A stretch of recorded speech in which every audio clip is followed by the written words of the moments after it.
Good morning, everybody. I hope you're doing well. Yes, I just woke up. That's how it goes. Oh my, what a day. It is morning. We are so good to see you. Oh, no, I had left my darn phone elsewhere and my alarm never went off for me. So that's how it goes. I didn't even brush my hair this morning. That's how awake I am.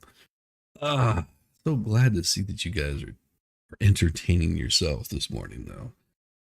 But guess who is back besides me? Oh my gosh, you will not believe who is back.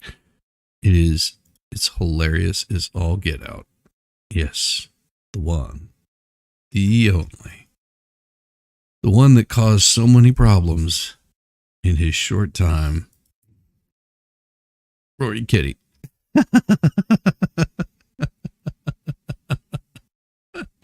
Rory Kitty is back in the news. He is back, and so are meme stocks. And you know what? All he did was post on X. That's it. Twitter, X, whatever you want to call it. That's all he did. He posted a meme of someone leaning forward. Can you imagine?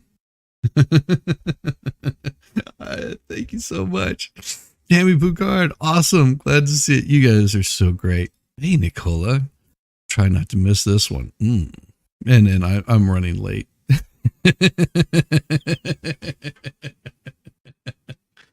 Did I stay up late? No, I actually did not. I was asleep early. I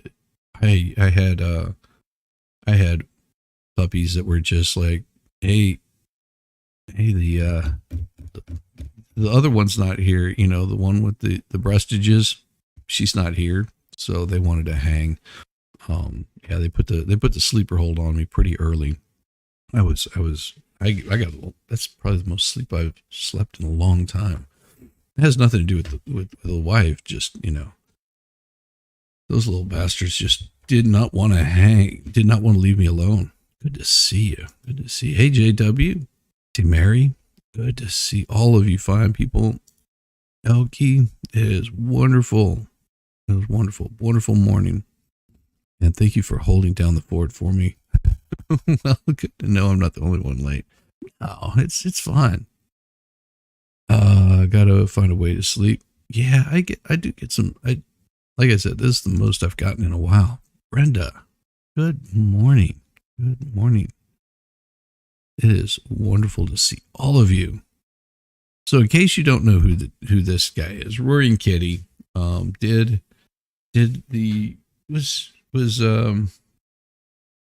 guess he did some sort of stock analysis. Now, back whenever all this was happening, I didn't really pay too much attention to it.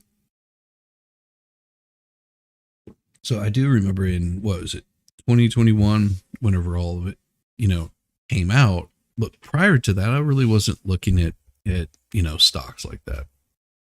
I had gotten some AMC stock, like a lot of it, because it was really cheap. And I was like, well, after all these government lockdowns, it's probably going to go up. And that's sort of why I purchased it. You know, that was just sort of my thought on it. It was like, it'll come back up eventually. Well, it did. It went up a lot. And I made, you know, some money off of it. It wasn't like, oh, I became like this internet millionaire or something like that. But I sold it all off. And then recently I saw that it tanked out again. And so I bought some more. and it went back up again. It's weird how that happens. So this guy right here, the man at the center of the pandemic meme stock craze, but it wasn't really a meme stock craze. It was that he was looking at it like most online people do, you know, trying to figure out, hey, what looks like it's worth worth more than it is. And he went from being like pretty not like rich to being a millionaire. And made a lot of people millionaires from doing it. Just because they followed whatever advice it was that he was giving. Now, he didn't tell them to go and buy the stocks. He just saw that they were shorting it. And he was talking about things like the Big Short, just like, they're shorting this stock, and that's so crazy. So he just kept saying, hold it forever until you don't need to. And at some point you have to sell. And he did. And he came out really far ahead, like several $1 million ahead. And then he posted something in, like, Keith Gill, better known as Roaring Kitty, posted an image Sunday on social media platform X of a man sitting forward in his chair, the meme used by gamers when things are getting serious. He followed that tweet with a YouTube video from years before where he championed the beleaguered company GameStop, saying, "It's all for now because I'm out of breath. For your information, here's the quick 4-minute video I put together to summarize the GME bull case." Don't need to look at your video, but that's okay. GameStop in 2021 was a video game retailer that was struggling to survive as consumers switched rapidly from discs to digital downloads. Big Wall Street hedge funds and major investors were betting against it or shorting its stock, believing that its shares would continue on a drastically downward trend, which means that they were spending a lot of money. But whenever those shorts came due, they lost a lot of money. And what happened was places started, whenever something increases, like gets these large jumps in there, they will actually consider it volatile. And it will mellow out. And what was happening is, as the price of the stock was going up, more people were buying in. So there's people that were losing money, not realizing that they were losing money, not knowing what was going on. And so what places like Robinhood and those started making it where you couldn't trade the stock, which almost caused Robinhood to get in a lot of trouble. If I'm not mistaken, they did get in a little bit of trouble and got fined for it, because they shouldn't have done that. Because what was happening is it was allowing the people that were shorting it to back out of their positions, and that way they wouldn't lose all their money. Now, these guys were not betting on how vicious people were, and they managed to go at it for a good period of time. So every time they would halt it, they just made it difficult for these guys to get out. And then they would, as soon as it would come back up, they would go at it again. And it was probably the story of 2021. Out of all the things that people were talking about, all the destroying of property and all the horrible, crappy things that were going on in 2021, this was the one that began to change how people were doing business. At Monday's opening bell appeared, Gill had reignited the phenomenon as shares of GameStop more than doubled. This is what happened. Is this past Monday, it started exploding. So I have no idea what the price of it is now. I would say if you're purchasing anything like this, just know that at one point in time, GameStop was down $20, down to something like $20 or something like that. And currently it's, I don't know what it's sitting at now, 30, 40, it wouldn't matter. It went up to $400 at one point, which means that if you bought in at 400 and just purchased one of them, as soon as that stock tanked out and went back down to its $20 price, you just lost a lot of money. That's why I say, if you're doing any investing, just be careful. I'll see you in about 16 minutes. That's good. Jeffrey. You take care. I will see you soon. Uh, so they did close up 74%. It's the biggest in-day trading jump for GameStop since that meme craze of 21. Other meme stocks like AMC, which I looked this morning, it was down to, I think, 250 whenever I started buying some more. I think it's up to like $8 now. And I made my money off of it. Whatever I put into it, I made my money off of it. So anything that it goes above what, $6.40, I think is what I sold, what I had in there. So anything that goes above $6.40 is money in the bank. Like it could completely tank right now. It could go down to $0 and I hadn't lost any money. That's how I set myself up whenever I buy any sort of stock. Just like, hey, if I get my money out of it, that's cool. If it goes up any higher, I do have sell points. So that's, but like I said, I made my money back. If it tanks, cool, but I've made my money back.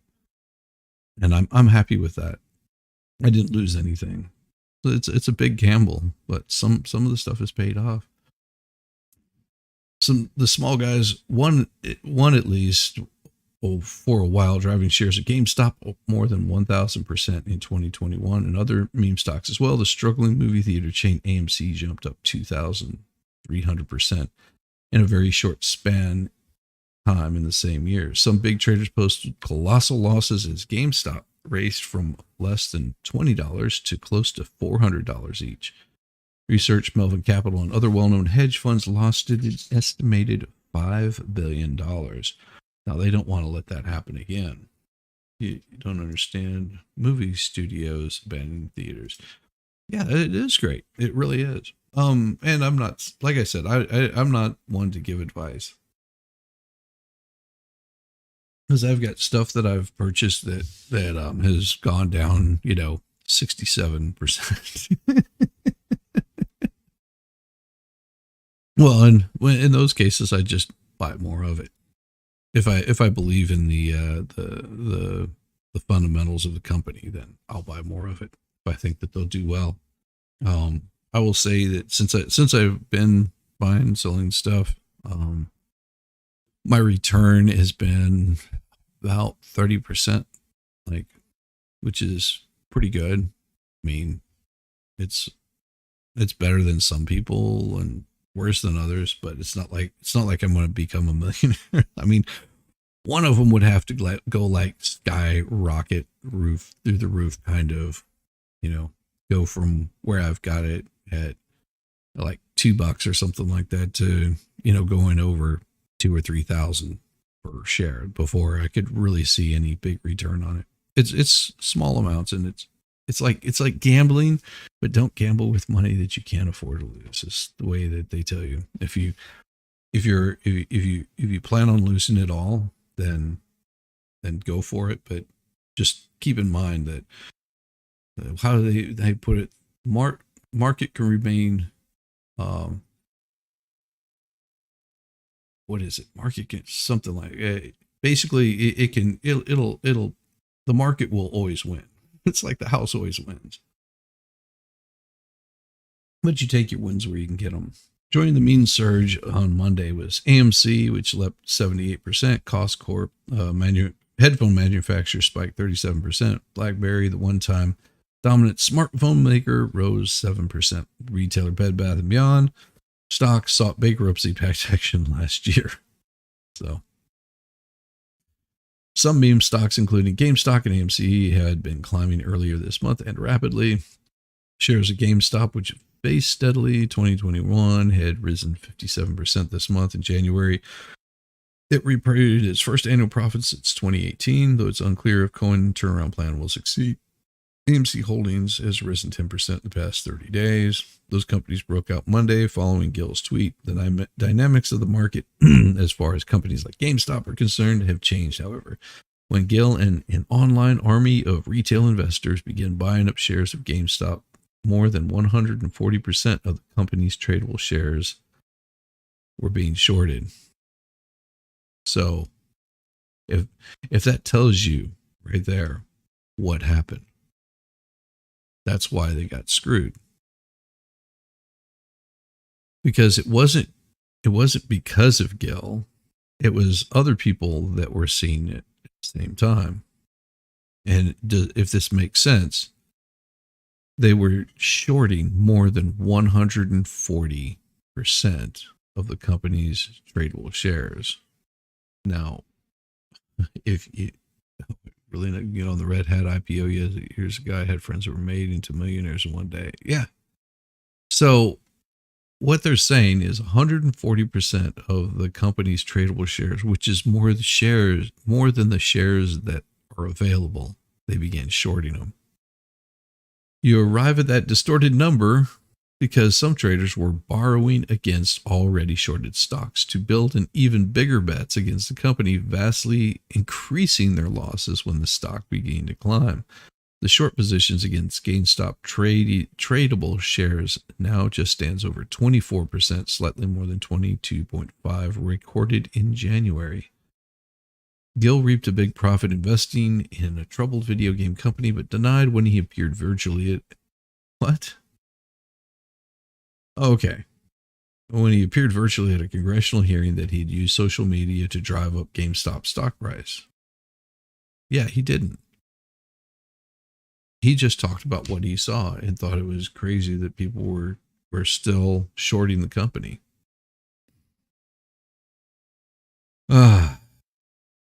He told lawmakers at the time simply, "I like the stock," which wasn't a lie. He liked the stock and he saw an investment opportunity, and that's whenever he got the stock.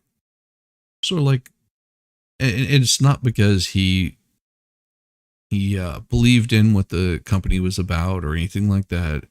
It was, he liked the stock because he liked the trading potential for it. So whenever he says that, that's close. Well, there's always that possibility. I don't know his thinking. There was always that possibility. He just likes GameStop stock. You never know. As Roaring Kitty vanished from messaging boards after posting a video in June 2021 of kittens going to sleep. The story of Roaring Kitty and the meme stop craze was turned into a movie last year called Dumb Money, which like I said, I didn't know who Roaring Kitty was until after all this stuff happened, because that wasn't where my mind was at. Whenever I saw it, I was like, yeah, these people are stupid buying this stock. Like, everyone thought it was going to go up forever. It's going to hit 1,000. It's going to hit $1 million a share. Don't believe that crap. I mean, it's no different than what do you call it? Nvidia. I wasn't expecting my Nvidia stock to go like where it did. Like, it went way up. I think I had like 4 or 5. I was like, oh, I'll get this. And then I sold them off whenever I think made a profit off of them. And then I still think I have 1 or 2, but that's how it goes. Craziness.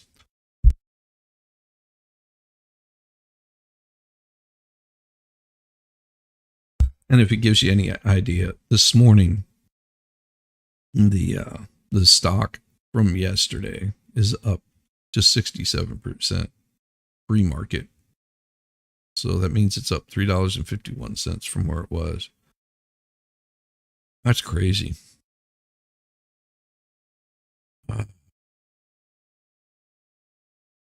And I'll probably end up, I'll probably end up making a little bit of money this week. Cool. I like it. What a day. What a day. Because I'm looking at it going, okay, what else do we have going up? Nothing really. Like, some of it's good, some of it's bad. Overall, I'm sitting good. Not as good as I was yesterday, but hey, percentage wise, it's still there. But hey, nothing compared to what the farmers are having to deal with. For farmers, watching and waiting is a spring planting ritual. Climate change is adding to anxiety.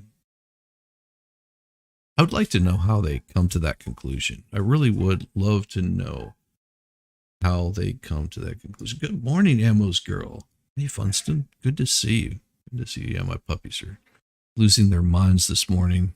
They're so disoriented.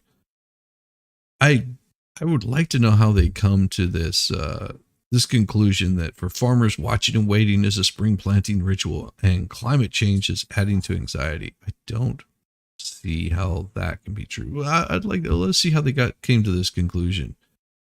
Sabina, Ohio is just after dark as Ross Woodruff hopped into his truck to haul soybeans to his brother Mark, whose planter had run out. It was the first day they could plant after heavy rains 2 weeks earlier left much of their 9,000 acres too muddy to get equipment into the fields. Okay. With drier conditions, Mark had been going hard since mid-afternoon. He'd been going hard. Hey, boy. Finishing the beans in a 60-acre field before moving to another. This year, with the way the weather's been, it's slowed progress. Now, that's different between weather and climate. Don't get confused in knowing the difference between weather and climate. Oh, what is that? Good morning, everyone. Just coming in. Good to see you. Good to see you, Melanie. Glad you can make it. You reminded me to check my cryptos. I'm still broke.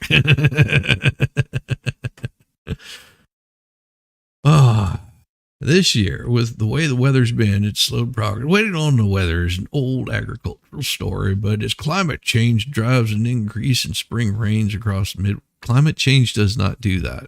Okay. And I'm not denying that the climate isn't changing. It's just they are blowing this shit way out of proportion. Increasing rain. I'm going to leave climate change out of it because if you think about this, an increase in spring rains across the Midwest, the anxiety around the ritual of spring planting is expected to rise along with it. In Ohio, for example, farmers have lost about 5 days of field work in the month of April since 1995. According to Aaron Wilson, the state's climate, who gives a shit about you, Aaron, because you believed in the hockey stick theory and all this crap. When farmers have to wait for fields to dry out, already long planting days can become endurance tests that stretch into the night.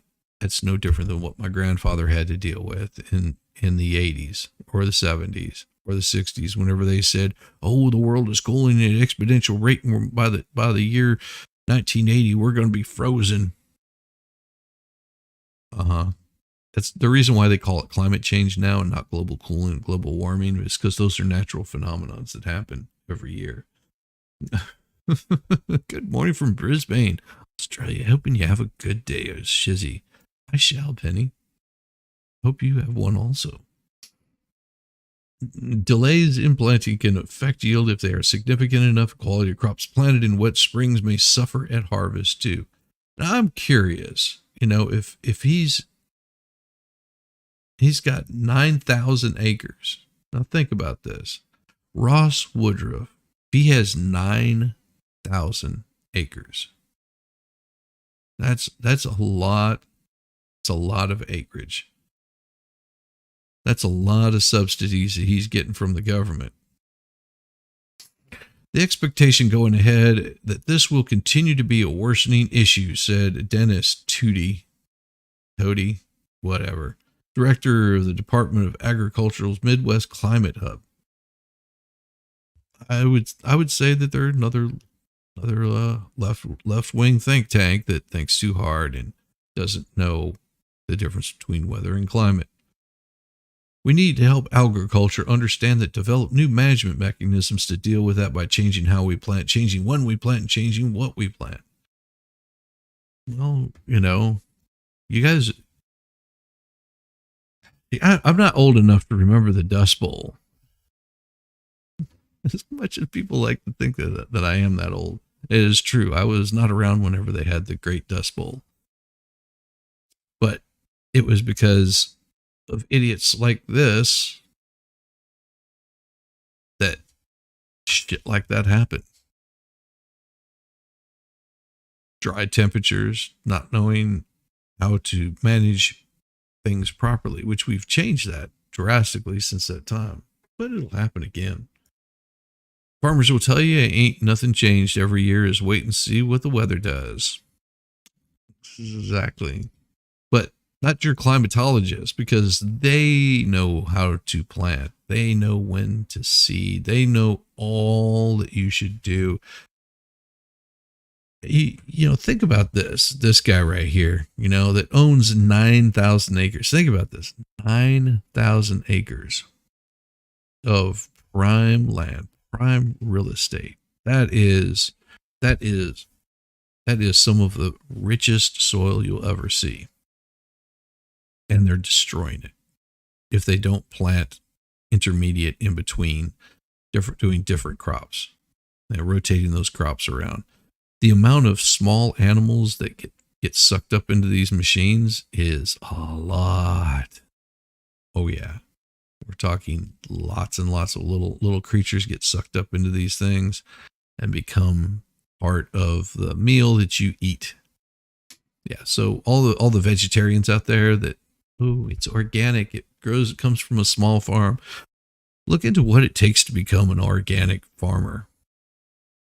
To be qualified as calling it organic doesn't mean that they're not sucking up those little animals. So every time that you're digging into your bowl of patty cakes or whatever it is that you're eating, you're probably eating parts of some sort of animal carcass that got sucked up in there.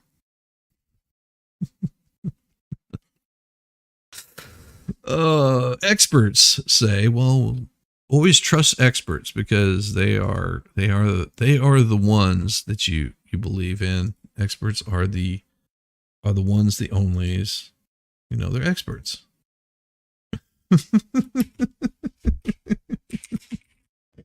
Trust the experts on what you want to have done, because they know everything. The experts in climate change know how to plant your seed. It's like the experts in child rearing, and you find out that they don't have any children. It's like these guys have probably never, ever even gotten into a what is it?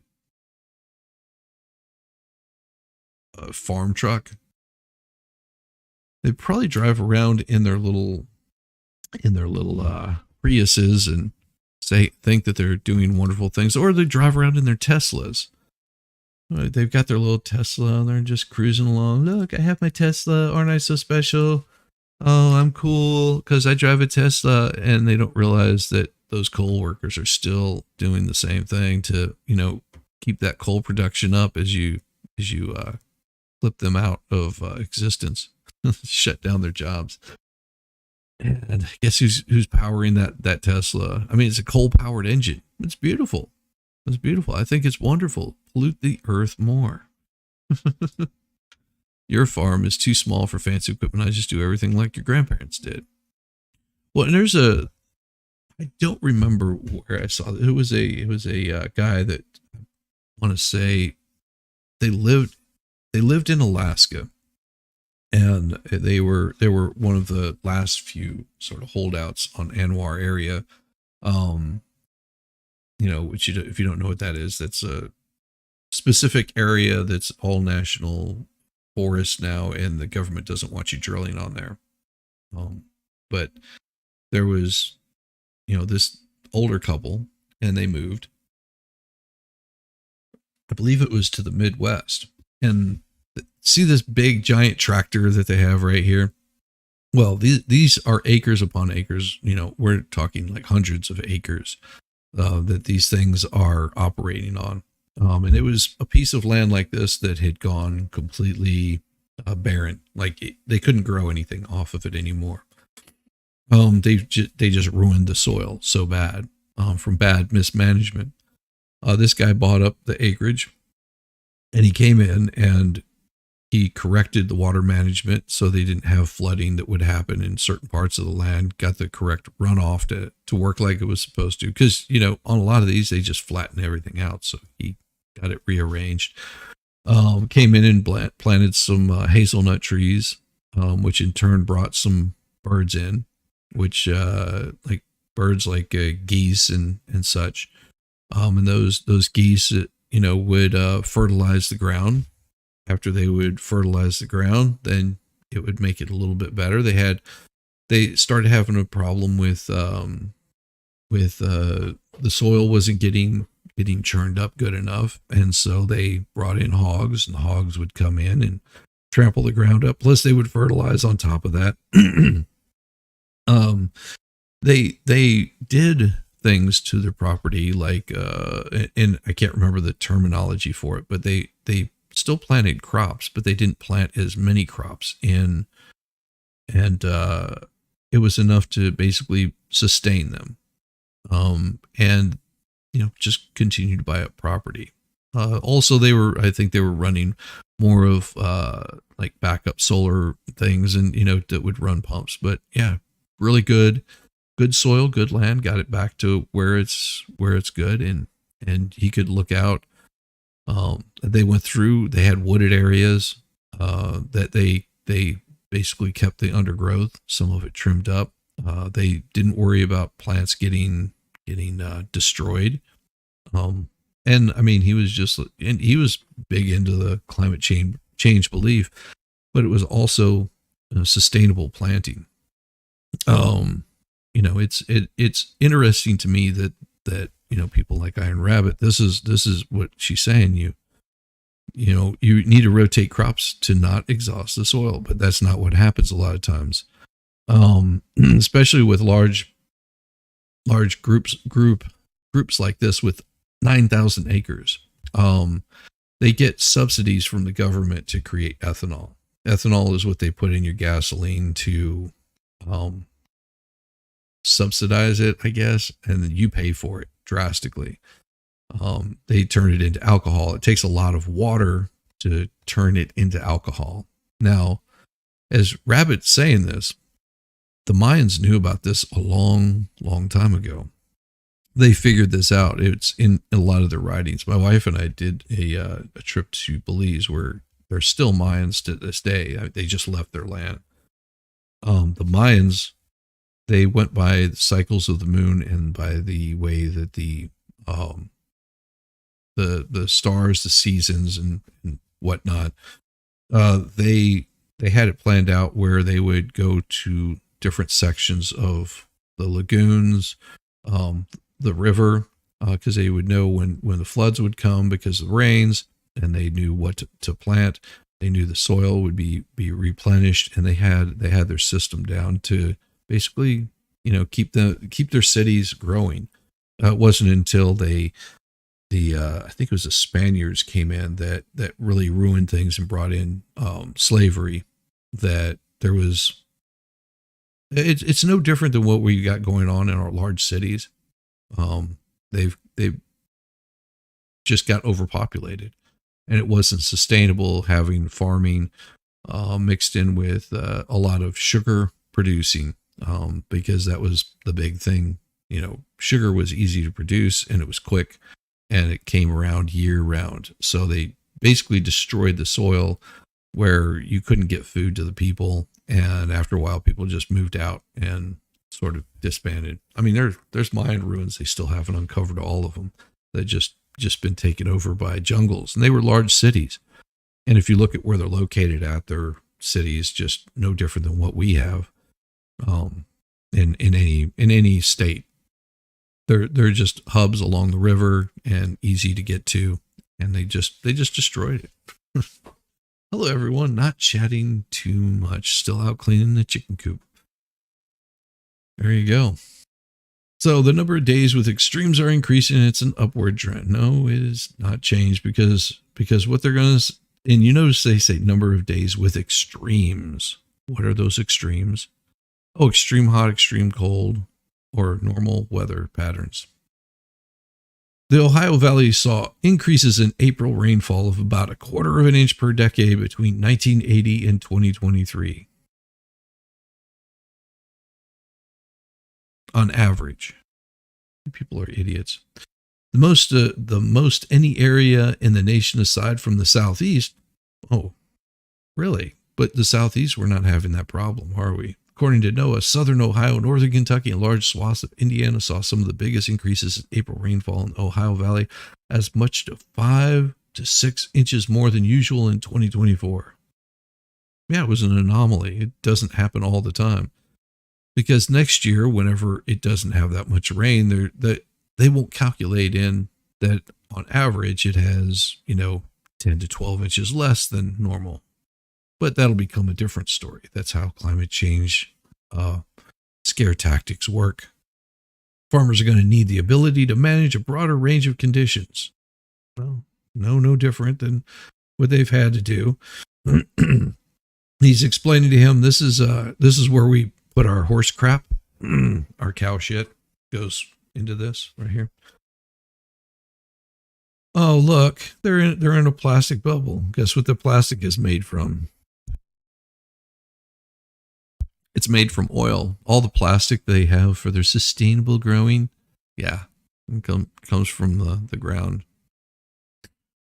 Fewer days adds pressure. Farms of all sizes are feeling the pressure to work as much as possible when field conditions allow. They always have. They always will. My grandfather was the same way. Oh, yummy. Smell. Oh, that's nice. Okay, 10 of us haven't hit the thumbs up. Y'all, let's help Shishi out this morning. This April, Katie Rogers, who manages a 117-acre Tedder Retreat, an organic farm in Noblesville, Indiana, was planting lettuce seedlings past sunset. Oh, long after her staff had left for the day. Like the Woodruff, she was playing catch-up after the heavy rains flooded some of her fields weeks earlier. This is what happens. On her small vegetable farm, multiple crops are planted in the spring to harvest in the summer, and other crops are planted in the summer to then harvest in the fall. We miss a window and it throws us off schedule. That crop might not go out to at all. So, but you've got your buildings covered. You got all this soil off to the side. Your buildings are covered.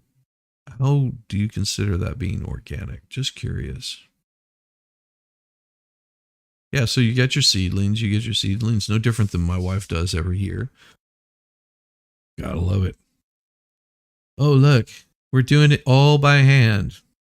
Yeah, you didn't have to, but you decided to. Already this year, she scrapped planting Brussels sprouts because the fields weren't workable during the couple of weeks needed to plant them. About a $2,800 revenue loss. Why is that? There's a guy that explains. Never mind. I'll pull it up later if I think about it. Because her operation's smaller size, Rogers can plant by hand when wet fields won't allow her tractor. It's extremely draining work, she said. It's exhausting to come out and be in the rain. It feels like it's slapping you, Rogers said. And she said she's expecting to plant more in covered structures and less fields in the future. Go figure how that works.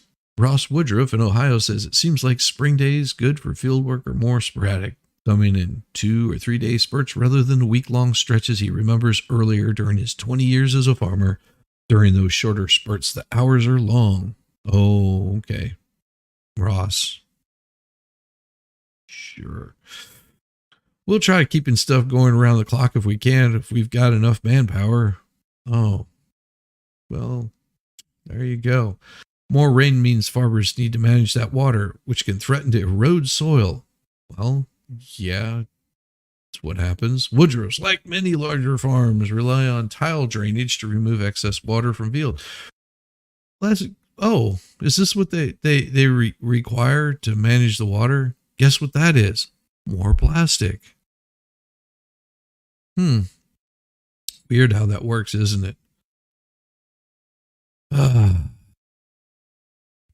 Below the soil, they collect water and carry it away, usually to a canal between fields. It's a costly system, but one that pays off in crop yield. But tile drainage has its drawbacks, removing moisture from the soil regardless of how much rain has fallen, and that risks leaving fields dry if the summer rains don't come.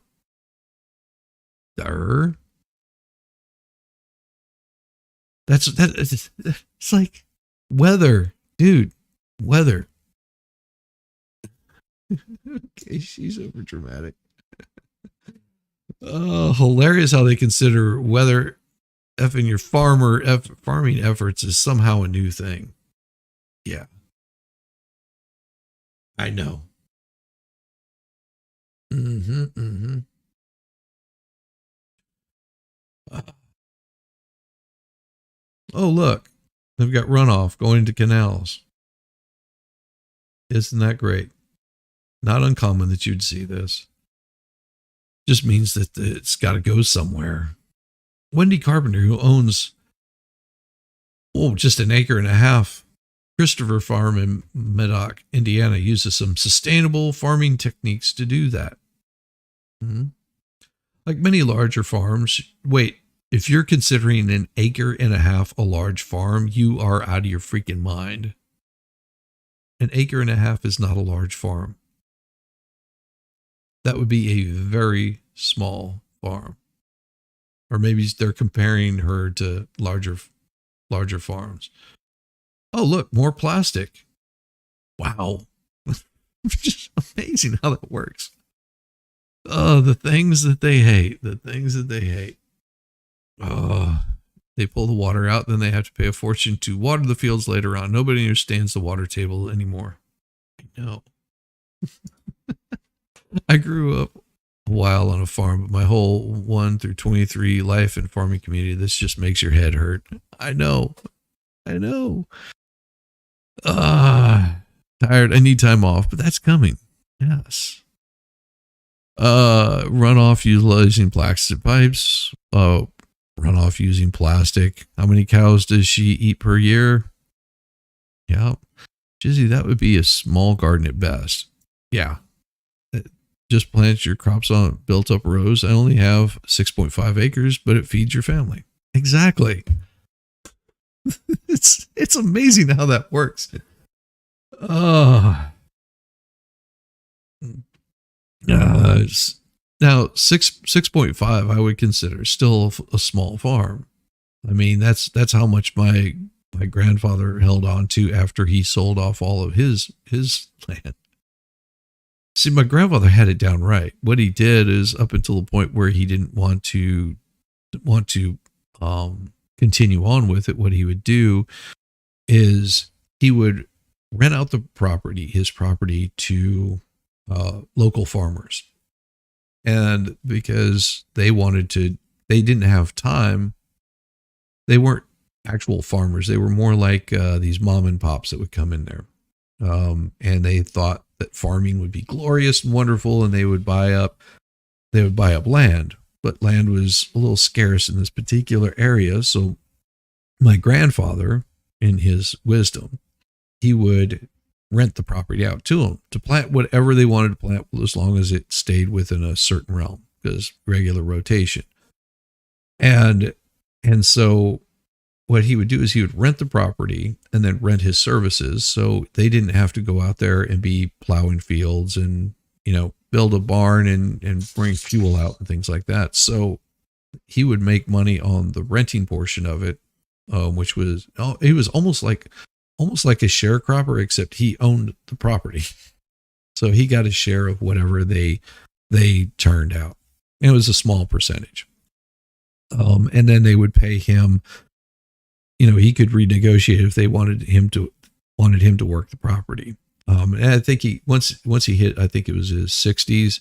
By that point, he was selling off his property, and it was several hundred acres, I want to say. But what he would do is he would sell off the property, and then he would charge them to operate the machinery and go out there and keep the fields running, make sure that everything was growing good for him. And they would pay him cash, and he would just pocket that money. It was a good benefit for him. Plus, he was able to sell the land whenever it was worth quite a bit more than what he purchased it for. So he made money that way also. It's crazy that people don't understand this crap. And these plastic structures, my grandfather would not have done some crap like that. I mean, this takes a lot of money to do, where if you just did good land management, looked at your water tables, all that kind of crap, you'd be surprised how well you could do. Somewhere after your mom passed away, Dad planted a good sized garden. We had so much extra he put it in a trailer and put it out by the road for people to take. Yeah. Yeah. My wife and I, she has the amount of land that this guy's using in this plastic structure. My wife uses about half of that to grow, vegetables, and we've got blueberries, raspberries. We don't really grow corn just because it can be fickle, and it's going to be more expensive for us to do, and the chance of loss of it is greater. But she'll do peppers, and I think last year she did poblano peppers, some green peppers, some sweet peppers, some jalapeno peppers. And those are mainly for us that we use for cooking. It gives her something to do. Grows tomatoes. Yeah, she's yeah. If you saw any of the pictures of my deck, she'll grow like tomato plants off the deck. And those we use for salads and for like making sauce, just depending on the type of tomato that she's using. Like some Roma tomatoes are good for that. But we're including our house, not the growable land. I think we have less than an acre, so it's not like we can grow a whole lot. Which is going to change because we're probably going to have some fruit trees in our front yard eventually. So here we go. Oh, look, the dog's looking up at her like, you don't normally do this. Why are you using a post hole digger to do this? Don't understand. Okay, because you're putting little bitty plants. Why? So weird. This spring, she and her staff of 4 were able to manually plant vegetables outdoors even after about 7 inches of rain over a week earlier this month. She says these practices, along with small scale of her farm and her lack of heavy equipment, have allowed her to be a little more resilient compared to the more conventional row crop farmers that surround her, which hadn't yet started planting. When you get those really, really torrential rain events, everybody's going to be in trouble. Those of us who are actively working to increase our soil's organic matter, that it's going to make a difference in how long the water is retained. And crop diversity, which is a big part of the plant near Ted or farm, helps build resiliency. So it has nothing to do with climate. All it has to do with is smart planting. You're doing it wrong, doggo. Exactly. Oh, look, more plastic on the ground. It's weird how that works, isn't it? Yeah. So this right here is, in case you forget, this is what a large farm looks like, or multiple farms. This could be one, it could be multiple ones. So they come out, they fold these things out, they tear up all this property, and they flatten it all out. You got your water that runs in these little canals, which will eventually turn into something much larger than what they currently are. Irrigation, one of those kind of things. So they have these nice, big, long things, and they do this rotation every year. But that's a lot of sun hitting the ground. What, you could just turn these. How about we take all of this land and we just turn those into big solar fields? Oh, that would be a really bad idea. Because what do you have to have for solar fields? You have to have a way to store that energy. And if you're storing that energy, that means you're building batteries, which means you're tearing into the soil and you're pulling rare chemicals out of the soil that are hard to mine. And you can get slaves to do it, though. 5 years. Yeah. Yep. I can freeze, dehydrate for winter use. Exactly. Potatoes, tomatoes, peppers, squash, cucumbers, green bumpers. Then we can what isn't immediately consumed. Exactly. That is the exact thing that whenever I talked with my wife about this, she was wanting to retire and have a farm of her own. I said, okay. I'm all cool for doing that. I said, so what happens whenever we get this large farm? Are you prepared to go out and work the fields every single day, like from sun up to sundown. Any sort of uh, you know, digging, planting, growing. How much do you know about running a farm, and what all is included with getting your seed, getting your feed for your animals that you want to have, what kind of animals you actually want to have, what are going to go well together, what you need to have there, what's going to help make it sustainable. And when she started thinking about it, she was like, oh, I hadn't really thought about that. I was like, I mean, if you grew up around a farm, that's one thing, but just growing up in it being pretty much a city girl isn't going to help you a lot. I understand being self-sustaining, and most of the work that she wants to have done, she would rely on me to do. And I said, well, what happens whenever I'm not around anymore? You know, you owning 6 acres, 10 acres, 20 acres of land and trying to work that land and keeping it under control is a lot of work. Are you prepared to do that? You don't have any children that are coming up behind you that are going to be able to help you out. You probably won't even have any neighbor kids. And I don't want to see you, suffer because of it. Now, Rabbit's got it down where she does a lot of the work herself. If I'm not mistaken, she does pretty much all of it herself. And she's not a young whippersnapper. She's older than my wife is. Now, she may have been about the same age whenever my wife is whenever she started doing work like that, but my wife isn't prepared for it yet. She doesn't know how to properly can. So it would be like, oh, great. Yeah, farming is hard work and time consuming, but it's raining right now and she's by herself. Like I said, it is not one of those for light of heart. My wife, I think she would do really well. The only problem is it doesn't leave her. She likes, what is the best way of putting this? She likes that instant gratification of things, which is something I've been working on breaking her of quite lately. I didn't realize how bad it was until she jumped from one project to the next.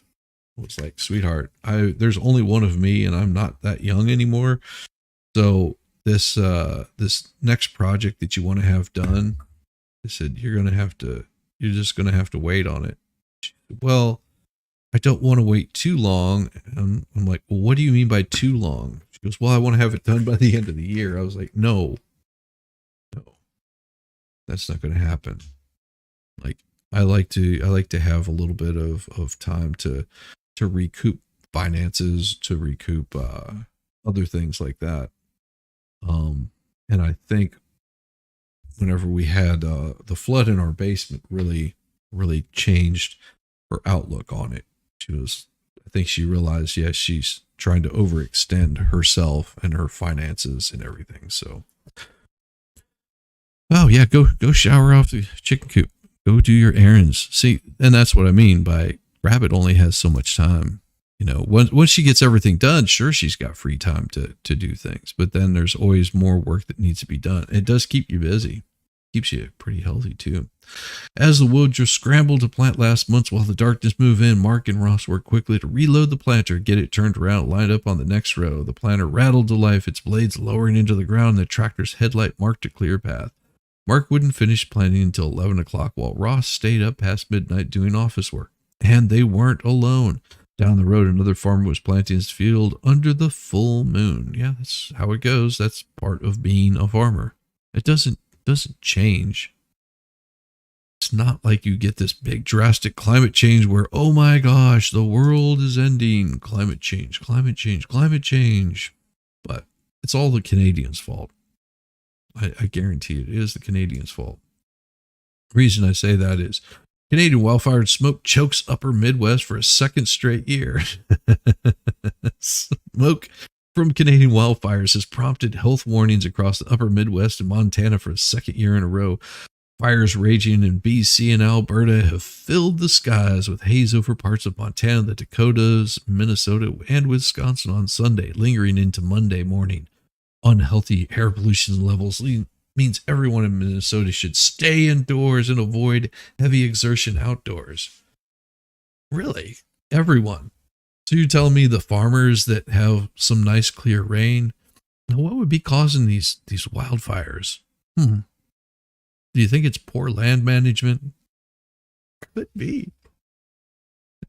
So you're telling me farmers, you need to stay indoors. Don't do your planting because of smoke. Unhealthy air pollution. Well, I would suggest air pollution is unhealthy. Just a novel idea. How about just air pollution levels means everyone in Minnesota? No, it doesn't. Please don't listen to these people. The Minnesota Pollution Control Agency said in its first statewide air quality alert of the season Sunday, scheduled to end at noon Monday, the advisory is extended until 11 p.m. for southern Minnesota, including the Twin Cities metro area. The Wisconsin Department of Natural Resources said the air quality was unhealthy for sensitive people in multiple counties across the state's northern two-thirds on Sunday, set to end at noon Monday. The advisors were kept in place until midnight. Michigan's Upper Peninsula was also under hazy skies Monday. Some people reported the smell of smoke. It smells like fire. If there's smoke, there's probably fire. Oh my gosh. Prevailing winds could send the smoke south and east as far away as Iowa and Chicago, leaving skies looking milky by late Tuesday or early Wednesday, said Rafa Orguk, a meteorologist in the National Weather Service's Chicago office. Well, what about all the cicadas? I mean, weren't we supposed to be attacked by cicadas? Maybe the smoke is just to keep them there cicadas back. Maybe that's what the smoke is for. Keep the cicadas at bay. That's what you do. Got to keep the cicadas at bay. Speaking of keeping the cicadas at bay, I think I'm going to take me just a little short break. Go grab some coffee, and that way I can come back in here. You know, because the lovely wife is out of town today, and she'll be back this evening, I believe. I do plan on doing a stream tonight, but also keep in mind, I'm going to be heading out to South Carolina tomorrow. Tomorrow morning, I will be headed out, but I will do a stream in the morning before I go. I think we're leaving at around noon, something like that is the plan. So we can get there at a decent time. And then we've got like all kinds of stuff. So I probably won't be doing anything too late, over the next couple of days, but you know, that's how it goes. But what I'm going to do is give you guys just a short little thing while I go grab some just a short little thing. I'm going to do this particular one really quick, and then I'm going to grab some coffee. I'll be right back. Let me see if this is the right one. I think it is. Yeah, it is. Yeah. Nope, that's not. That was wrong. That was wrong. That was the wrong one. That was a burning cicada, though. That was a burning cicada. Oops. Let me get the right one here. That one I know is wrong because that was for Sunday. Sunday. That's what that one was for. And I need to get this. I need to get my head out of my gosh. There we go. Cicadas.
My balls are tingling. Yeah, my balls are tingling.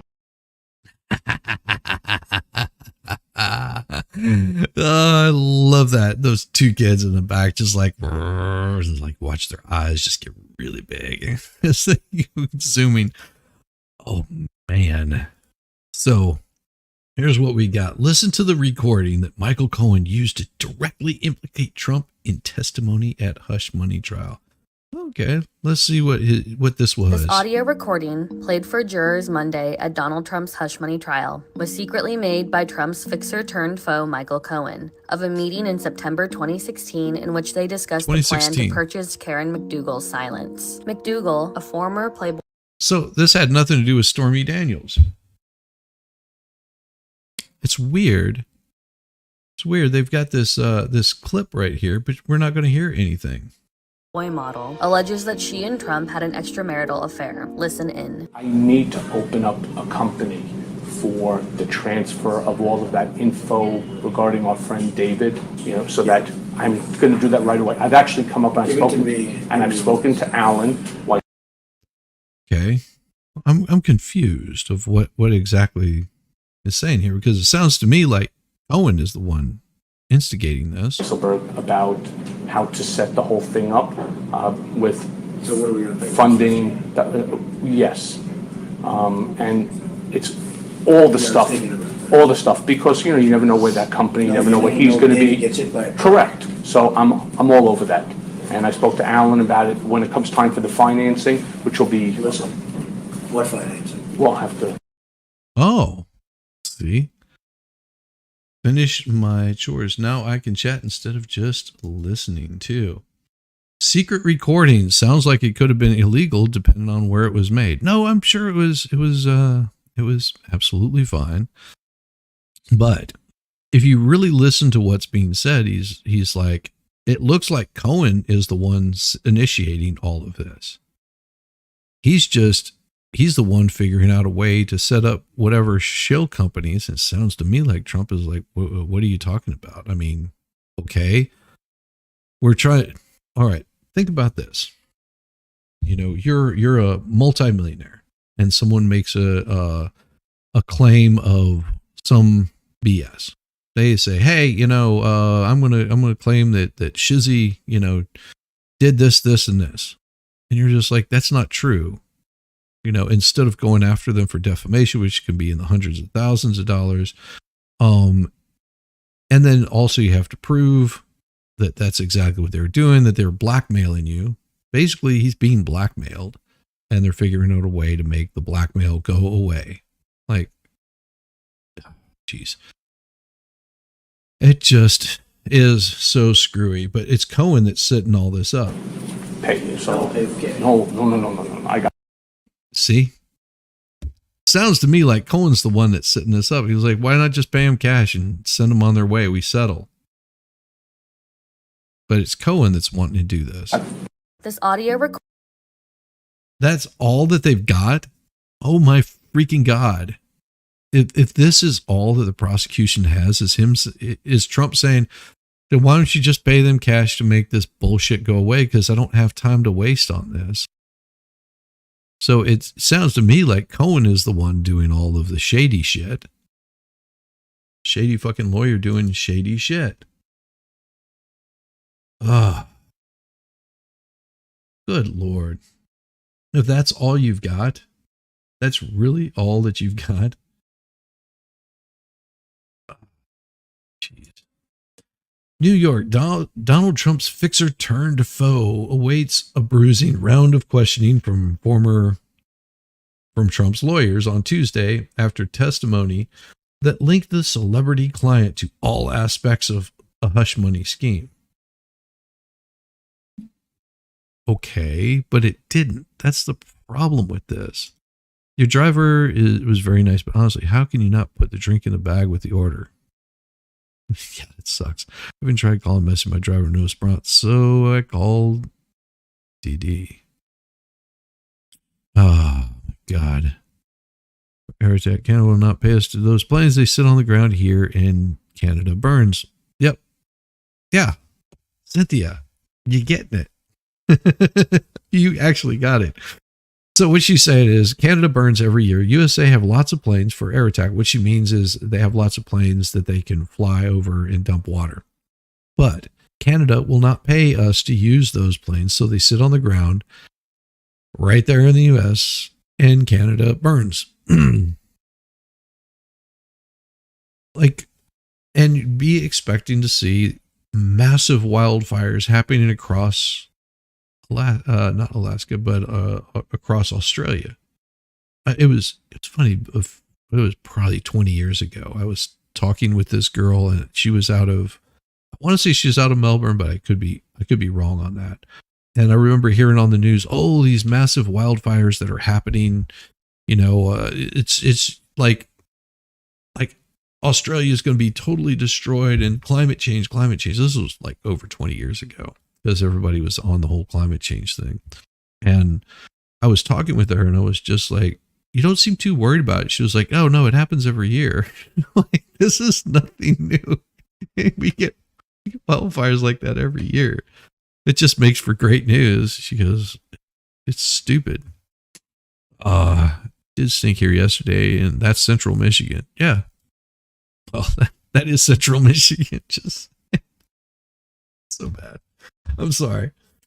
Michael Cohen returns to the stand Tuesday as the prosecution's star witness, where a day earlier he delivered a matter-of-fact testimony that went to the heart of the former president's trial. Everything required Mr. Trump to sign off. Well, of course, because you bullshitted him and got him to sign off on things he probably didn't know. He relied on you as his attorney to do things. Jesus. Well, thank you very much, Tammy. It will be very safe travels. So he placed Trump at the center of this money scheme, saying he had promised to reimburse money to the lawyer, had fronted for the payments, and was constantly apprised of the behind-the-scenes efforts to bury stories feared to be harmful to the campaign. We need to stop this from getting out. Wait, that's what Cohen said. Telling him in a reference to the prawn actress Stormy Daniels' account of a sexual encounter. And also she recanted and said that she lied. And then she was sued over that for $500,000, which she still hasn't paid. Like, if anyone has made up their mind that Trump is guilty of being like a shit person, okay. Did he make hush money payments? More than likely, it looks more like his attorney was the one initiating all of this stuff and then telling him, hey, just write me a check. I got it covered. I got it taken care of.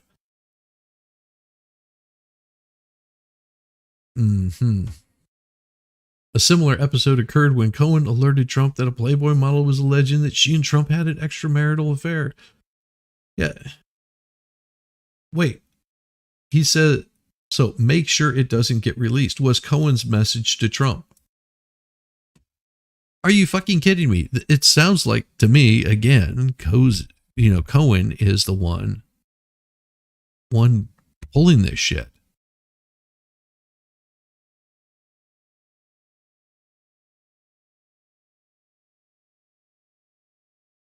Karen McDougal was paid $150,000 in an arrangement that was made after Trump received a complete and total update on everything that transpired.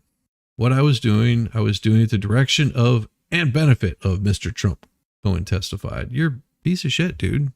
Like, you're the one doing all of this crap, and then it's finger pointing.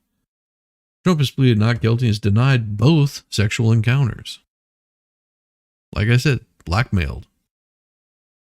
Cohen is by far the prosecution's most important witness. Through his testimony lacked the electricity, though his testimony lacked the electricity that defined Daniels' turn on the stand, he nonetheless linked Trump payments directly.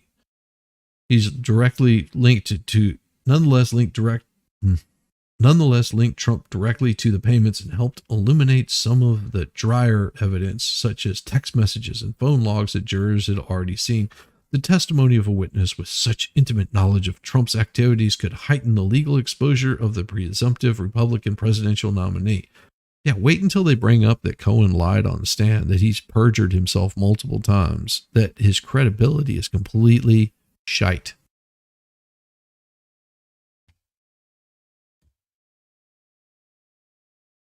Jeez, you people doing this kind of crap and he's just like, this is an attack on him just because he's running for president, right? Do you know how much it affected the presidential election after, hey, you, Nick Starro, how you doing, man? Do you know how much it really affected the presidential election whenever he, what was it? Got a BJ in the White House and was brought up for impeachment. Do you remember that, getting BJ's and float, in the White House? Or how about the women before that, whenever he was a senator? Oh, yeah, we were talking about Clinton. Yeah, you don't remember all of the scandals that was surrounding him? Like the money that was paid out about, the graping of certain women. Yeah, people don't remember that stuff. They don't talk about those. Yeah, blue dress on Rudy. Getting shooty on Rudy. Yep. And it'll keep going till after. Exactly. Well, and because some of the this is all just smoke mirrors. That's all this garbage is. Cohen pleaded guilty to federal charges related to the payments. Well, he also pleaded guilty to perjury and was arrested for that. Yeah. In lying. Also carries sizable risks with a jury that had been a boon to Trump politically as he fundraises off his legal woes and paints the case as the product of taint. Yes, it is all tainted. Criminal justice system. The men, once so close that Cohen boasted he would take a bullet for Trump, had no visible interaction inside the courtroom. The sedate atmosphere was marked contrast from the last courtroom face-off in October when Trump walked out of the courtroom after his lawyer finished questioning Cohen during his civil fraud trial. This time around, Trump sat at the defense table with his eyes closed for long stretches of testimony as Cohen recounted his decade-long career as a senior Trump Organization executive, doing work that is, by his own admission, sometimes involved lying and bullying others on his behalf. Trump's lawyer will get their chance to begin questioning Cohen as early as Tuesday, where they are expected to attack his credibility. Yeah, he was also disbarred, went to prison, separately pleaded guilty to lying about Moscow real estate project on Trump's behalf. Cast him as a vindictive agenda, drive a witness, but we'll bury that down a little bit lower because nobody really cares about that. The defense told jurors during opening statements that he's an admitted liar with an obsession to get President Trump. Yes. It's very clear. Oh. Prosecutors aim to blunt those attacks by acknowledging Cohen's past crimes to jurors and by relying on other witnesses whose accounts they hope will buttress his testimonies. Jurors had previously heard from others about the tabloid industry practice of catch and kill, and which writes, so this is old news or something, because what day is this? This was written May 14th. So that was updated this morning. Is this some sort of timeline or something? Because this is stupid. Because today is Tuesday. Okay. Well, Daniel's payment was, so where in the hell does it tell anything about what he talked about? He said Trump sought to delay finalizing Daniel's transaction until after Election Day so he wouldn't have to pay her. But from what I understand is Cohen is the one that paid her. Cohen also gave jurors an insider account of his negotiations with David Pecker, the then publisher of the National Enquirer, who was such a close Trump ally that Pecker told Cohen his publication maintained a file drawer, locked drawer, where files related to Trump were kept. An effort took on an added urgency following the October 2016 disclosure of an Access Hollywood recording, which Trump was heard boasting about grabbing women sexually. That's not what he was boasting about. he was saying whenever you hit this certain level of fame, that women are crawling all over you, and the things that you can do to women at that point is sort of sickening. It is. And they go for it willingly because just they want to brush with fame. It's weirdest thing I've ever seen. I've run into so many women, especially out in California, that they would brag about their conquests of rock stars. Like they thought that it was something that would impress. And I'm like, I couldn't even look at them twice after that. I was like, really? You slept? Okay. Have a good one. Like it was like some sort of badge of honor, like doing like the most vile things with whatever, musician would let them be, use them up that night. It's just weird. Like really disgusting crap. I mean, yeah, just so weird to me. I don't know. I don't get it. The Daniels payment was finalized several weeks after that revelation, but Monday's testimony was also centered on a deal earlier that fall with McDougal. To lay the foundation that deals were done with Trump endorsement, prosecutors elicited testimony from Cohen designed to show Trump as a hands-on manager acting on Trump's behalf. Cohen said he sometimes lied and bullies others, including reporters. When we would task you with something, he would then say, keep me informed. Let me know what's going on, Cohen testified. He said that it was especially true if there was a matter that was troubling to him. Wow. What a piece of work. This guy just sounds like he's a lying piece of shit. A complete lowlife. I mean, he just sounds like such a lowlife. I'm surprised that the prosecution even brought this guy in. That's how crappy this guy sounds. Like, why would you bring this guy in? It makes no sense to me. Like, Cohen does not sound like a good person at all. He sounds like a very angry, manipulative kind of attorney. And I mean, I don't know why they get so, why certain attorneys are like this. I guess that's what you need whenever you're doing certain things, that you need somebody that's gonna fight for you like that. But geez, dude is like completely creepy-ish. I don't get it. I don't get why they have to be that way. I'm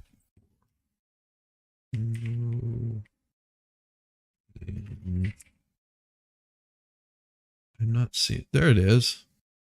It's really weird. I set these things up so I can forward people off, and I wasn't seeing Mo's stream. It's so weird that Mo's stream doesn't show up for me. She's not starting for like another hour, almost an hour, not quite an hour. So this is their Trump money laundering scheme payments scheme that they're talking about. I don't know. It just, to me, it sounds like a bunch of bullshit. Sounds like they're going on the attack whenever they could be maybe making their stuff a little bit better. Just make your arguments better. But they're not doing that. And this recording they have, it sounds to me like it's all Cohen and it's not him. What was that? Mark Wahlberg, Marky Mark, the movie Rockstar. He put that portion of rock life into his movie in a big way. The way he did it is not a fairy tale. Exactly. Popped in during lunch break. Who did what to whom, when, why, where, how, where, what, and what for? And brief, please. I got 30 minutes. Popped in during lunch break. Who did whom? Cohen went after Trump and makes him look like a complete ass. Climate change is happening everywhere all at once, because they haven't figured out the difference between weather formations and climate change. People have a hard time planting fields because they're, haven't figured out proper land management, water management. There's a bunch of really small idiots that are what they call the GOP that believe that it's rejecting all Republican congressional incumbents on Tuesday's primary election. Omaha, Nebraska, one of the most closely watched congressional races this year. U.S. Representative Don Bacon. I mean, if your name is Bacon, you deserve to be in Nebraska. He's looking to defeat a fellow Republican on Tuesday's primary election in his quest for re-election. He'll have to do it without the support of the state's Republican Party, which has endorsed his primary challenger. Bacon, whose district includes the state's largest city of Omaha, isn't the only one being snubbed. The Nebraska GOP, which is taken over by those loyal to former President Donald Trump during a contentious state convention in 2022, has refused to endorse any of the Republican incumbents who hold all 5 of the state's congressional seats. The state's primaries endorsed primary challengers to U.S. Senator Pete Ricketts and Representative Adrian Smith, who represent the state's vast rural 3rd congressional district, and it's, in case you guys don't know, Nebraska is a lot of land, but not a lot of people. Just so you know. It's an oddity that lays bare the bitter divide between Trump loyalists who control the GOP, and as well as several county Republican parties, and the more establishment type Republicans, or are they saying rhinos? Sounds to me like they're saying rhinos, but I could be wrong. I don't care. I don't care about Nebraska. I mean, if you really want to get down to it, what Nebraska is doing define what I'm doing? Other than, there's some fine people I believe in Nebraska. Imagine, that they've got lives and families and happiness and sadness. But let's look at what we got. Primaries in Maryland and West Virginia will shape the battle this fall for a Senate majority. Seeing how they're going after it's all about Trump again. All about Biden, Trump. Who cares? What about this 2024 on the Democrat side? Trone has been locked in a contentious and expensive battle with Prince George County Executive Angela Brooks. Trone, which is the co-founder of Total Wine and More, Total Wine, national liquor store chain, has put up more than $61 million of its own money into the race. That's just shy of the national record of self-funding in a Senate campaign. Really? I wonder what the national record is.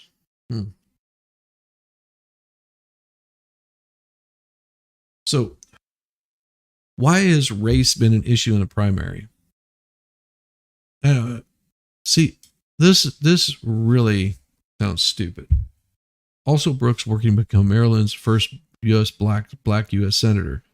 Thrown in apologized in March for what he said was the inadvertent use of a racial slur during a budget hearing. Well, what did he say? Did he use the hard R? That would be stupid. What happens? Two sides of the more about the insurrection. See, these are just horrible stories. Like it's more or less just going into what people want to believe.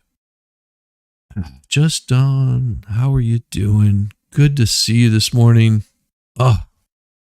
Just Don. And man, I really wish that I would have had more of an opportunity to talk with Levy on Sunday. That would have been really neat. That would have been really neat to have more of a chance to talk with him on Sunday. And you also.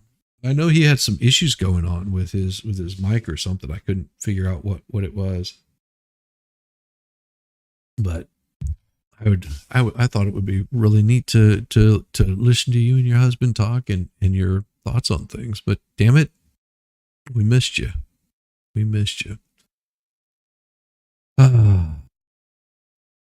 So what do we got here? Election deniers. Oh, here we go. That's where we're at now. Election deniers. Okay.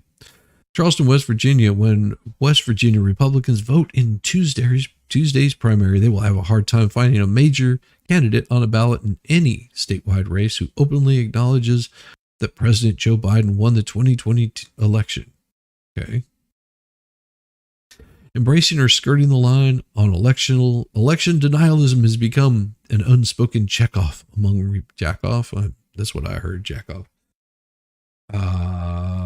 Connection was weird. I know. I'm so sorry for that. That is really strange. it might have been just because of the time of day or something. But it was good seeing Levy's face there. So,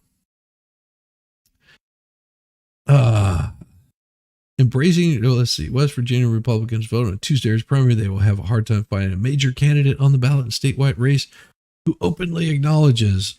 Okay, so the problem with this whole idea is they want to say that because you don't agree with the election, that you're denying that Joe Biden won. Maybe saying you saw some really bad inconsistencies that under any normal circumstance, if it would have been Trump, people would have said the same thing. Like, things did not look right. I mean, let's flip that shoe onto the other foot. Trump doesn't do any rallies. Well, Matt, just put this in your mind. Trump doesn't do any rallies. He sits in his basement. He says racist comments. He shows up to a rally and 20 people show up and they blow their horns. And not even sure if they were his supporters. 20 people show up, they're blowing their horns. He shows up to, some random place in Georgia, and there's lucky if there's 50 people there. He goes pretty much anywhere he goes, he's getting booed.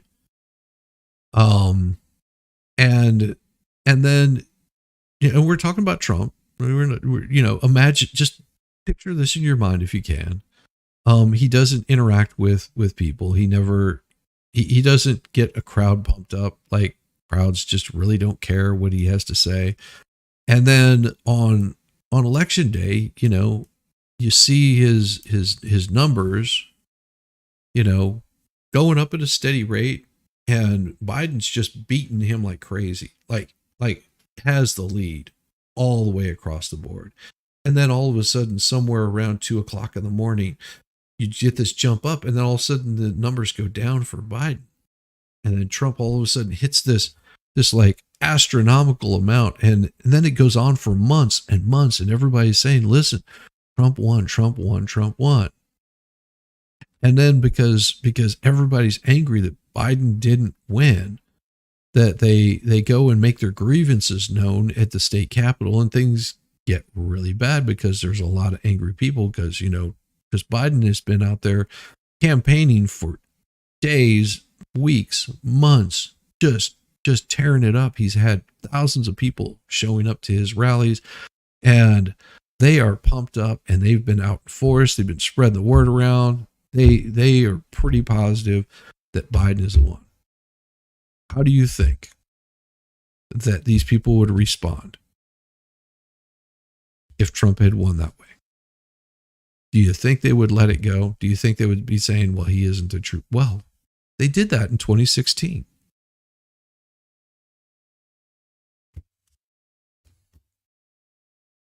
Yeah. There were people rioting in the streets in 2016 whenever he became president. They burned down a good portion of buildings in D.C. Well, burned them up.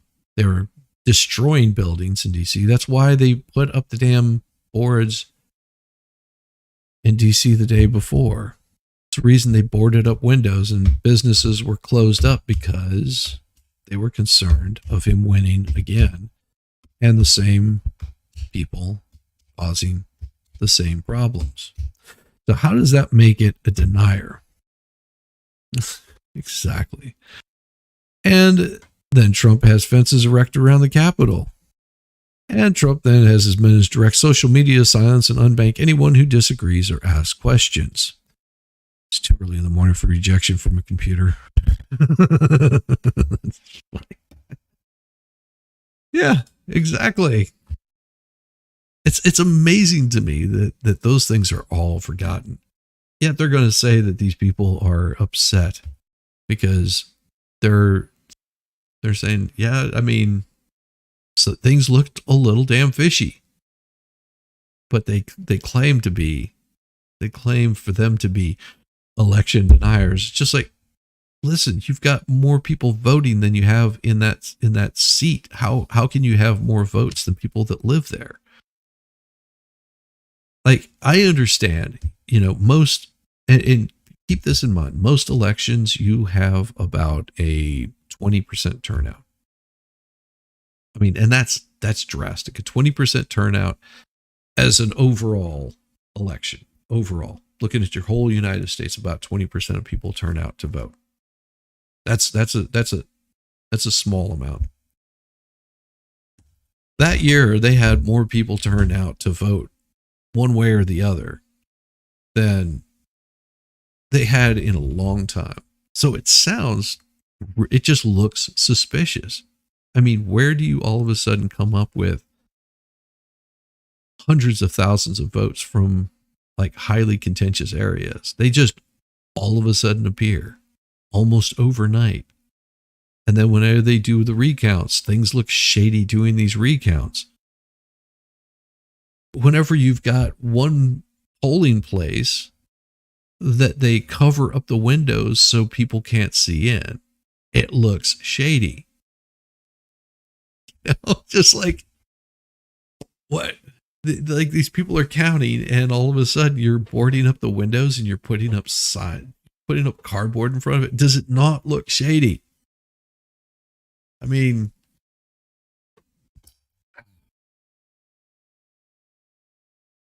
and Biden won 18 out of 19 bellwether counties, but Trump says that doesn't matter at all this time. Yeah. I don't know. Seems to me a little shady. Embracing or skirting the line in election denialism has become this unspoken check off. Running for governor in Congress and one of the states most loyal to former President Donald Trump.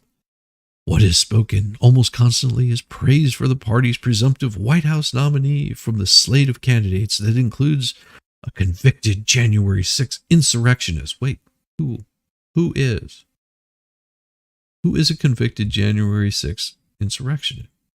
I'm trying to figure out. I'm looking. I've got to do a search, because from what I understand, Guy Refnett ended with a jury conviction. Refnett was subsequently sentenced to 7 years and 3 months in federal prison. Okay. I'm looking. Looks like there was guilty pleas. Wikipedia. Okay. Let's see. I'm looking for the actual person. Recommended sentence. Okay. Seditious conspiracy. All right. I've got obstructing an official proceeding, other, some misdemeanors, notable sentences. I'm looking. Let's see. I'm looking through the here. I'll show you what I'm looking at, because I'm looking right here. It says, let's see, defendant.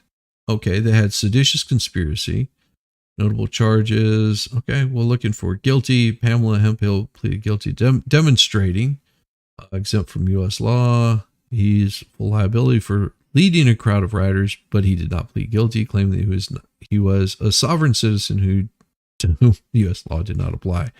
This judge sentenced him 7 years and saying this cannot become normal. Ignorance. Okay. Aggravated by police or leftists. Okay. Inspired by Trump. I'm just looking for early reaction charged. Those charged include 39 states, District of Columbia by 1 year attack. 725 people have been charged for the involvement. Guilty findings. 100 defendants had entered guilty pleas. 629 had pleaded guilty. 129 others going to trial.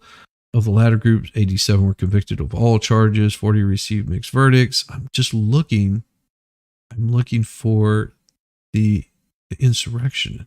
Who was charged and who was I'm not seeing anything. I'm looking. I really want to know, who was it that is the convicted insurrectionist? I'm not seeing anything here that shows me. Maybe you guys could point it out, because I'm confused. Because I'm seeing charged guilty findings, but it doesn't say what were the guilty findings. All right, who was? I'm looking for the insurrection here. I'm not seeing anything, because I see seditious conspiracy, obstructing an official proceeding, and other. Okay, so we got other. Most defendants face 2 Class B misdemeanor counts for demonstrating the Capitol disorderly conduct and 2 Class A misdemeanor counts for being in a restricted building and disrupting activity. A year after the attack, 277 rioters had sentenced to prison for 6 crimes. Median sentence was 60 days, but I'm not seeing anyone that was charged with insurrection and convicted. Why is this so confusing? So why is this right here? Convicted January 6th insurrectionist. Because there's not been anybody charged or convicted of this. You might want to change your words there, AP. Like maybe make a correction or state that you've done this in error. As well as the sons of 2 GOP members of West Virginia's congressional delegation. Glenn Elliott, who is seeking for an open Senate seat and denying the election outcome, was a purity test for West Virginia Republicans. No, but you're given the purity test. I mean, here's the thing. I could care less. There's a reason why I don't go to public outings like this. Well, besides not liking people, is because you get dummies. You're either with the party, of the party on everything, or you're kicked out. No. Being a rhino is one thing. Because you're acting like a fool. Yeah, rhinos are a cult. I agree. In the crowded governor's race, Secretary of State Mac Warner has said firmly believes, like Trump, that the election was stolen. Yeah, I mean, that's up to him to believe. There's nothing wrong with that. Even though dozens of courts and audits have determined the race was fairly decided in Biden's favor. You have your right to believe that also. Hey, JD fan. Yeah, see you later. Next time. Bye. Have a good one. You have a good one, JD. Democracy. We're not a democracy. AP's role. The most trusted source of information on election night. No. Warner, whose offices oversee West Virginia's elections, has said tech companies, the media, and federal intelligence officials work together to cover up incriminating information found on the laptop of Joe Biden's son, Hunter. Had a lot of people known about what Hunter was up to and the shady shit that he was pulling, they probably would have changed their votes if it had been allowed to be shown in the mainstream media news, but that was squashed. Like, let's make it go away, quashed, quieted, gone. Who paid who for that? Well, why don't we talk about payments on that instead of talking about the payments that were made to Trump? Other candidates hedge or do not answer directly. It's because they don't feel they have to. Attorney General Patrick Morrisey has refused to provide a yes or no to questions about whether Biden won the 2020 race, but has asserted that there were huge irregularities, significant irregularities, and very, very severe issues relating to that vote. No lies detected there. Businessman Chris Miller, also a candidate for governor and son of U.S. Don't care. If you're voting in person, well, how does it go? It's something like that. It probably sounds a little bit like this. If you're voting in person or see your vote cast, that's one thing. He said. With mail-in ballots, he added, you can't see it. You don't know what's happened, and that's the danger. How's that? That make you sound better? Derek Evans, a former state lawmaker who spent 3 months in prison for participating in the riot at the U.S. Capitol on January 6, 2021, had escalated his verbal attacks against his primary rival. He calls Carol Miller a commie rhino who refused to stand and fight with President Trump, as well as an undocumented Democrat. That's how you do political attacks right there. Accuse them of being with the other side. Never mind that Miller was aligned with Trump in almost 100% of her House votes while he was in office. Like I said, purity tests. Well, I'm here hanging on. Dad wasn't good yesterday. Hope he gets better. I hope so too. I hope most definitely hope your pop gets better. Eric Trump's laptop found with him committing all sorts of crimes and activities. Footage of him crying in his beef saber, sliding his beef saber down the neck of his brother's widow. Republican leadership insists decency is on the ballot. Cindy Snyder, I'm dragging my tail this morning. I'm in slow motion. I'm trying to reboot at this point. Well, get to feeling better. Cindy Snyder, I'm sorry. All hugs. Yeah, all hugs for you. How's your mom doing after stroke? Oof. Never mind that Miller was aligned with Trump. Evans, in an interview, said he believes his willingness to stand by Trump and say the election was stolen will carry him to victory. Don't care. If that is what you were banking your politician, your political career on, is whose schlong you're sliding down your throat. Let me tell you, kissing ass is not going to score you any points with most of the population. I mean, they're idiots. Yeah, sure. They're going to say, look, you aligned with so-and-so. How about this? Don't give two craps about it. Don't give two craps about it. If that's what you want to do, if you're saying, oh, I'm going to align with Trump or I'm going to go against Trump, then fucking do it. Just fucking do it and move on. How about show us what kind of policies that you're going to promote? What you're going to do for your state. I don't care who you voted for or didn't vote for. If you're a Republican, you have good policy, then go for it. Give us some good fucking policy.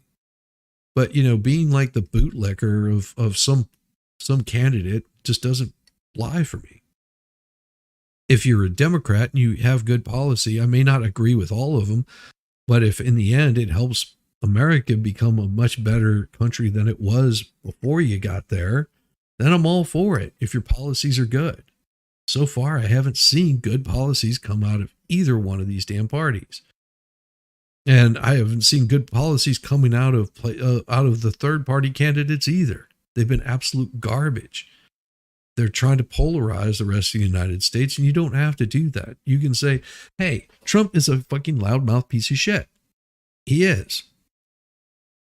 You can also agree that they're going after him for no good reason. And it doesn't stop with him. It continues on with the next person and the next person, because they see that they can get away with this kind of crap. How do you think that makes you look? It makes you look bitter, petty, just crass. I mean, come on.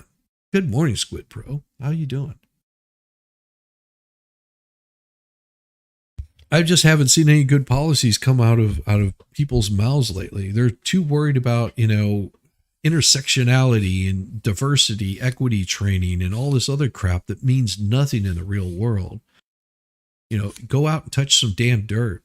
All you little assholes that are sitting around complaining about the world is going to hell in a handbasket because climate change. Well, take your sorry ass out there and go grow some fucking vegetables. Go buy some land and grow some vegetables, and get off your damn computer for at least a day or two. Go out there and touch dirt. Do some work. Not freaking hard. You don't like the immigration situation? Well, Jesus, go out there and work in the fields. You don't like immigrants coming into your country and stealing your jobs? Well, go work the damn fields. Go roof a fucking house. Don't bitch about it whenever you get, you got Jose that, jump the wall.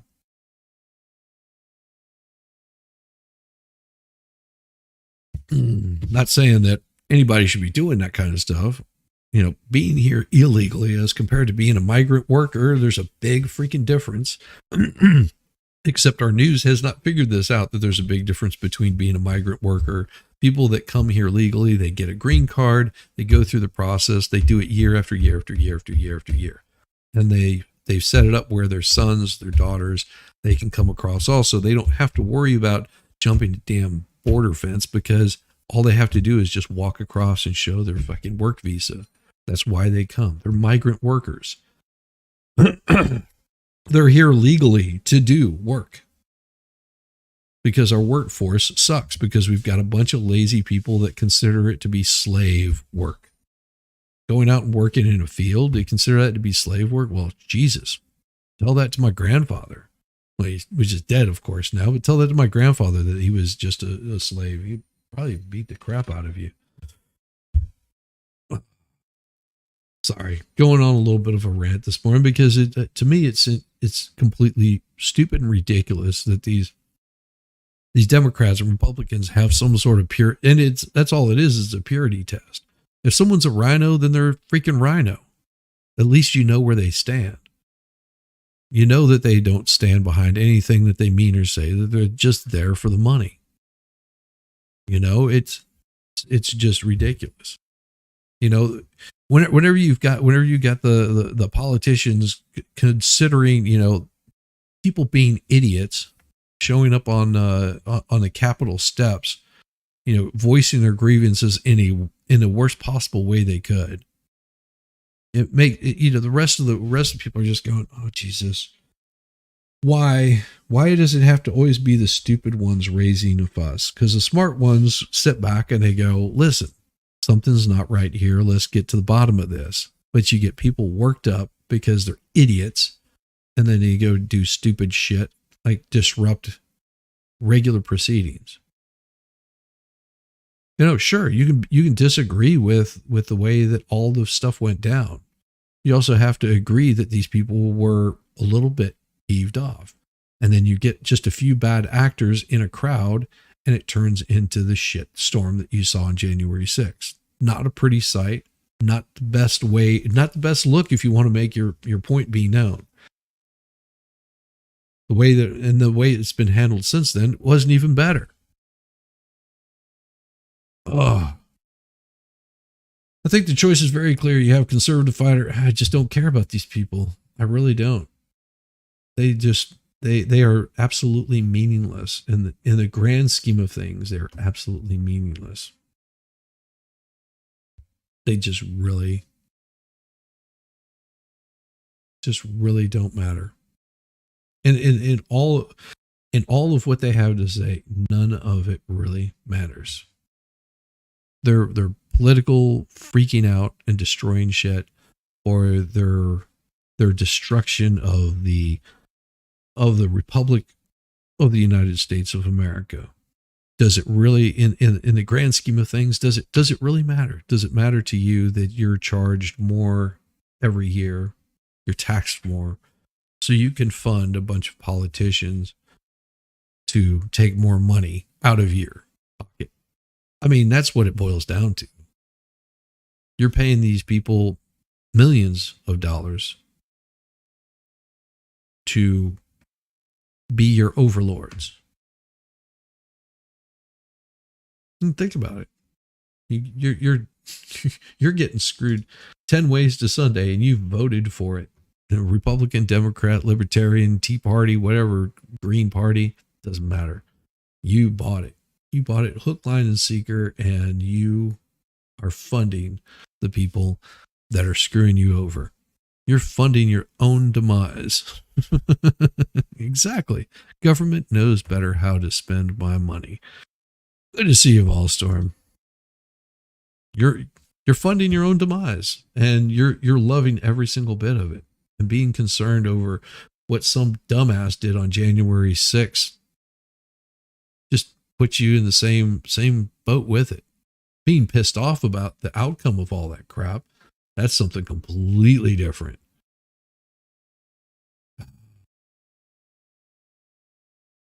And, you know, speaking of outcomes,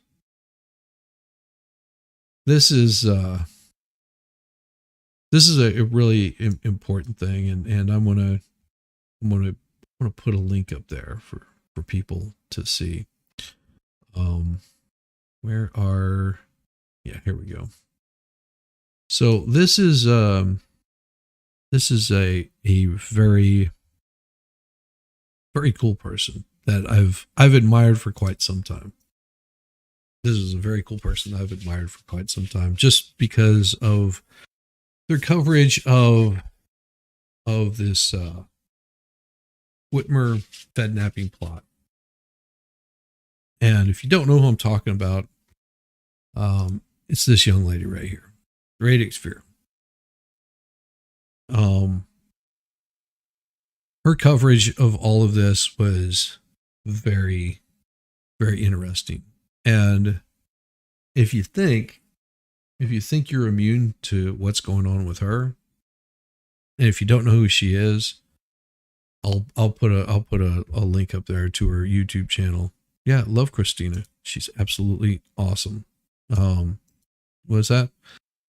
Oh, sorry. Yeah, you love Christina. Yeah, Christina's pretty damn awesome. I'm actually a mod on her channel, believe it or not. She's good people. Bank of America. I would love to get I her know. voice taken Guys, care of on the synced up. welcome back to the channel. If you're new here, welcome. I have some very, very disturbing news. I have just been debanked by Bank of America, and this honestly shouldn't be that surprising. I mean, Bank of America has had problems for a while now, specifically with issues like this. Actually, we learned from a lot of the J6 cases that Bank of America was proffering information about its own customers to the federal government without them even having to ask or obtain a warrant. So, for example, we know one of the things that Bank of America did is they went back to January 5th through the 7th, and they flagged all of their customers that used their debit card in Washington, D.C. They also cross-referenced that. They went back years in their personal purchases to see if they had ever purchased firearms. If they had, they flagged that information as well, and they gave it to law enforcement. Again, this is like disturbing without the government having to get a warrant to obtain that information. And so this is where we are. And honestly, I probably shouldn't have been with Bank of America, and I do not bank with them for everything. So just to put that out there, but this is very upsetting because this is obviously about the documentary, and it's happening right as I have to travel. And she does have a again documentary in just a few weeks here, less than 2 weeks, to go back to Michigan for a shoot that I've already scheduled in advance, and I cannot reschedule it. There are certain locations that I have access to, but it's only for a small window of time. I cannot reschedule this. I also have hired an additional crew member to come on the shoot with us, and I have to pay that person. So I don't know what I'm supposed to do about that, but let me just go ahead and bring up a thread I did on Twitter, because I have some video footage of me in the actual bank. I put this thread up. If you guys could, if you're on X, please share this thread, tag anybody you know that you think would cover this story. Bank of America has decided to quote unquote terminate their business relationship with me. Their risk department made this determination for literally no reason. I have been with them for years. This is clearly because of my documentary on the FBI's misconduct in the Governor Whitmer Fednapping case and my critical reporting. And it's very I've had this account at Bank of America for over 7 years now.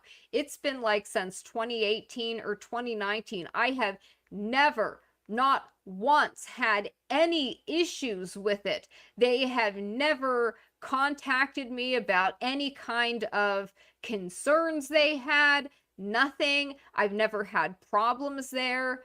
And I was literally just physically at the bank to deposit a check a few days ago. This is actually something that maybe should have been a red flag to me, but perhaps it wasn't, because I'm just not used to this kind of thing, I guess, of like being irrationally targeted. in this manner. So I had deposited a check, and it is for, it was for a decent amount, right? I'd made a Yep. mobile deposit, and I checked a few days later, and it wasn't even showing up in like the mobile banking. And so, you save the checks when you make a mobile deposit. You're supposed to like save the physical check just in case there's any issues. And I always do that. So I took the check and I physically went into the bank. And this was, I think, maybe 3 days Imagine ago. this. I want to say on the 10th. So I Hail, Bad spoke Duck. to a Good woman to see you. there, and the issue had been there was a discrepancy between the written amount of what the amount was for and then the little box where you write Always the big number. cash for toys. So you have to like spell it out, and then you have to write it. And sometimes with people that have a little dyslexia, maybe Mhm. they reverse a number or they get something wrong. So it was something like that I had to deal with. Got it deposited. It hadn't cleared. They said it would clear Friday or something. And because they hadn't alerted me when it first occurred, like I could have brought it in the next day. The funds should have been available to me sooner is what I'm getting at. Okay. So that woman tells me that. And then she asks me some personal questions. She's like, "Oh, what kind of business is this?" And she was asking me like, "What do you do?" I said broadcasting. That I probably shouldn't have done that, like Yep. broadcasting and filmmaking. And I shouldn't have said it, but you just don't think. It's just an innocent conversation at the bank. You don't think anything is going to come of it. And she's like, "Oh, well, that's a generous donation." I was like, "Yeah, it was a very nice, it's very nice. We got a lot of supportive people to support my work." I think it could have been that conversation with that person, because what they said today was that the risk department made this determination on the 10th. That would have been 3 days ago when I was physically present at the bank dealing with this past issue that I had with them. And so I just, that should have been a red flag, but it wasn't. And apparently, I don't know, maybe this woman called the risk department and flagged me. I have no idea why she would do that or if she did that, but in any case, going back to my thread, they wouldn't tell me why. So they decide they're going to, quote, terminate my business relationship. The risk department at Bank of America makes this determination, but they won't say why they made the determination, what caused them to make the determination. They will not allow me access to the bank account or my funds. That's another thing. So my bank card is not working right now. I can't log into my mobile banking. I can't even look to see what the balance of the account is right now. Like they disabled the username and password, and then it said like you need to make a new one or something, but then it wouldn't let me. So they obviously shut down my ability to even look at the account. I can't see transactions. This is something else. Like we have auto pay set up for bills. We have a lot of bills that come due right around this time of the month that go through auto pay. I can't even check right now to see if those have gone through. I don't It's know if pinned this at the other top. check had cleared. And so I don't. So her channel is pinned at the top, and also it's going to be in the description. She is Alexander Sloshin wastes his time writing the Gulag Arpeggio. Yes. It's an AI, maybe it's AI decision making. No. She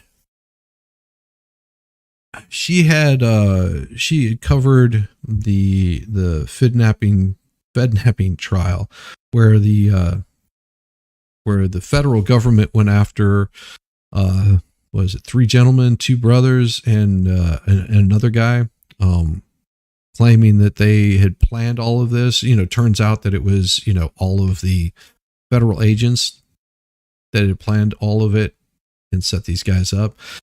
She's actually also working on a documentary, and the links are in her channel. She has been on top of this. She's gone and created a documentary. The documentary is well put together, getting to know with these guys. It's actually should be pinned at the very top of the stream. Yeah, it's pinned up there at the top. That's her channel right there. She's good people, like really good people. It's also in the description. If you look at the description of not the description, but the, description of the channel, whatever, it's in there also. You're stuck on private chat mode, can't find you. I will figure this out. Yes, she's good people. And she's been doing this for quite some time. And having people come in and do this kind of stuff to you is bad. Yeah. I don't know right now if my bills are able to be paid. And so going back to the thread here and the conversation I had with them, they're telling me I will get a quote check in the mail for, the balance of the account, but they won't say what the current account balance is. They won't say when I can expect the check, when it's going to be cut. And they wouldn't tell me, since I had a check that was still pending and hadn't cleared yet, wasn't expected to clear until the end of the week this Friday. They are not telling me if that is if when they send the check, if it's going to have that in it or if that's going to be returned to me. They wouldn't say, and they're not saying when I can expect this to happen. They wouldn't give me any information. I am, again, traveling at the end of this month for my documentary, and now I have no funds. They wouldn't say when the check will come. I have a shoot in less than 2 weeks, and I have crew members I need to pay. Here is a video of the bank employee who was very kind, by the way, and just doing her job, informing us about the decision by the risk department. And she did really good of not exposing who this person is. And I'll say too that I have this little black thing here. I put that there because you could see the employee's name and the branch location on a business card. And I just didn't want anybody trolling her or the bank, because I don't blame these people. Look, they're just employees. She's just doing her job. It's not her fault that the risk department at Bank of America's corporate office made this decision. This woman did not make the decision, but yes, I did record the conversation. So it looks like the bank is potentially closes or back department closure by risk department benefit closing the business account. So I have to put you in touch with them. I can actually give you the phone number if you want to call from here and see what's going on, if there's anything that they determined. So the back department is determining pending closure. Okay, so I will tell you what came of that. She did put me in one of the little cubicle areas with a phone, and she dialed the risk department at Bank of America and put me on the phone with them. They would not give me any information. They wouldn't tell me why they made this decision, when they made this decision, if there was any issues that caused them to make this determination, that maybe there was a misunderstanding or something. They wouldn't say. It's like they're just terminating an account that has been there for years just because, on a whim, and then they're holding my money hostage. They are currently holding the funds hostage and will not. All banks hold your money hostage. Just keep this in mind. And I'll be very clear about this. Very clear, so as not to get too much trouble. As soon as you put your money in a bank, that money is no longer yours. It is gone. It's gone. Like, gone. Gone. They use that money to provide loans to other people. It becomes part of the system. It goes back into the bank. You don't own it anymore. You don't hold that bank. You don't hold anything. It is gone. Now, as soon as you get the money out, it's your money again. But while the money is in the bank, you're giving them access to your livelihood. This is why people would, put money in mattresses and crap like that, is because of this kind of crap. Yeah. Bank of America, no, I don't give too much trust. And there's a reason why I don't bank with Bank of America or a lot of the other banks, because of their shady crap. Like if they're gonna remove money from you, they're gonna do it in in the most painful way. You're giving them money to safeguard, and they have sole access to it. Always keep cash on hand. The amount of money that she's would have to keep on hand is not sustainable. You want to have some place to safeguard it. And if because she's putting together this documentary, and there's been I think GoFundMe's and things like that have been put together. This is where the funding comes from, is people making donations so she can continue on with her business, which is making a documentary. And this is a bad thing, that they've taken her ability to do her work. As a small business owner, she's could well be screwed, because then you've got people that want to get paid, and they can sue her because they're not able to get paid, because they have no idea. She has no idea when she's going to get these funds back. They could wait a month. They could wait 90 days. They could wait 7 years to pay her back if they wanted to. They don't. Or to use silver and gold for savings. Yeah, good luck with that. Who's going to hold your silver and gold?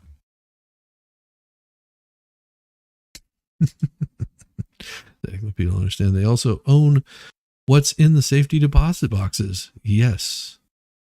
Obviously, I use banks, but I keep enough around to survive a couple of months. Except whenever they make it where you can't. They'll take that ability away also, where you're not able to pay cash. Like the place won't accept any cash. They'll tell you electronic only. Alexander Schwarzkopf, secretary, is questioned by the KGB. Then she magically self-unalived.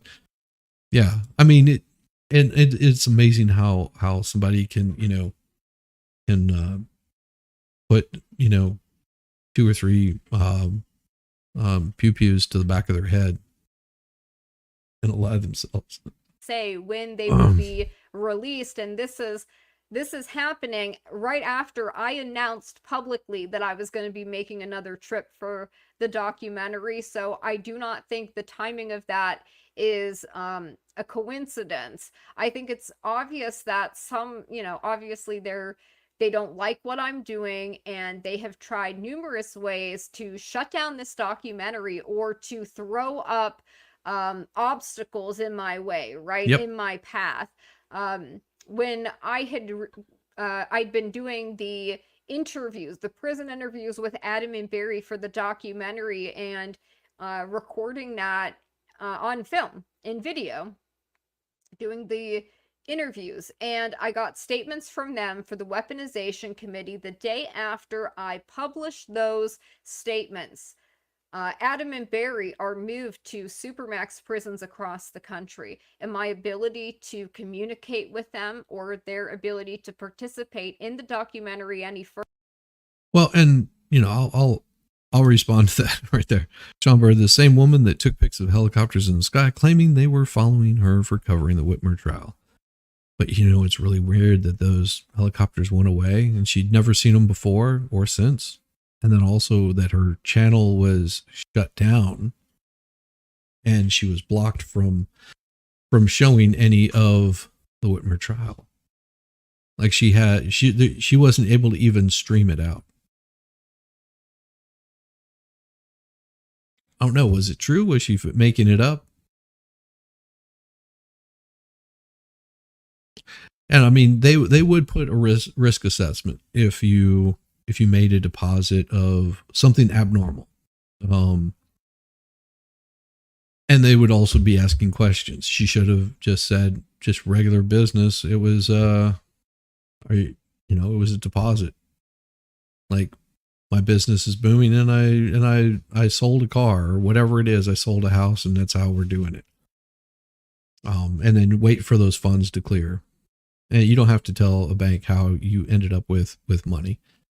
Another damn business whenever you're putting it in there. If they're asking you and they're trying to make it their business, now they will do something to make sure that they're not exposed to, for example, money laundering or something of that sort.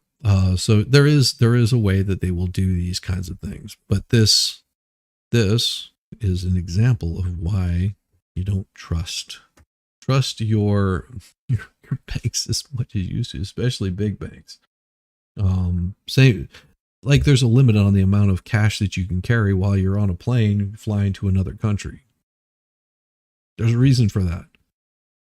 They don't want you funding like the terrorism and things like that. So they have these safeguards in place, not just to protect themselves, but to protect their other consumers, or the people that they're taking money from. Further was completely shut down. So that's it, right? I was the last person to interview them, and they were prevented from participating any further.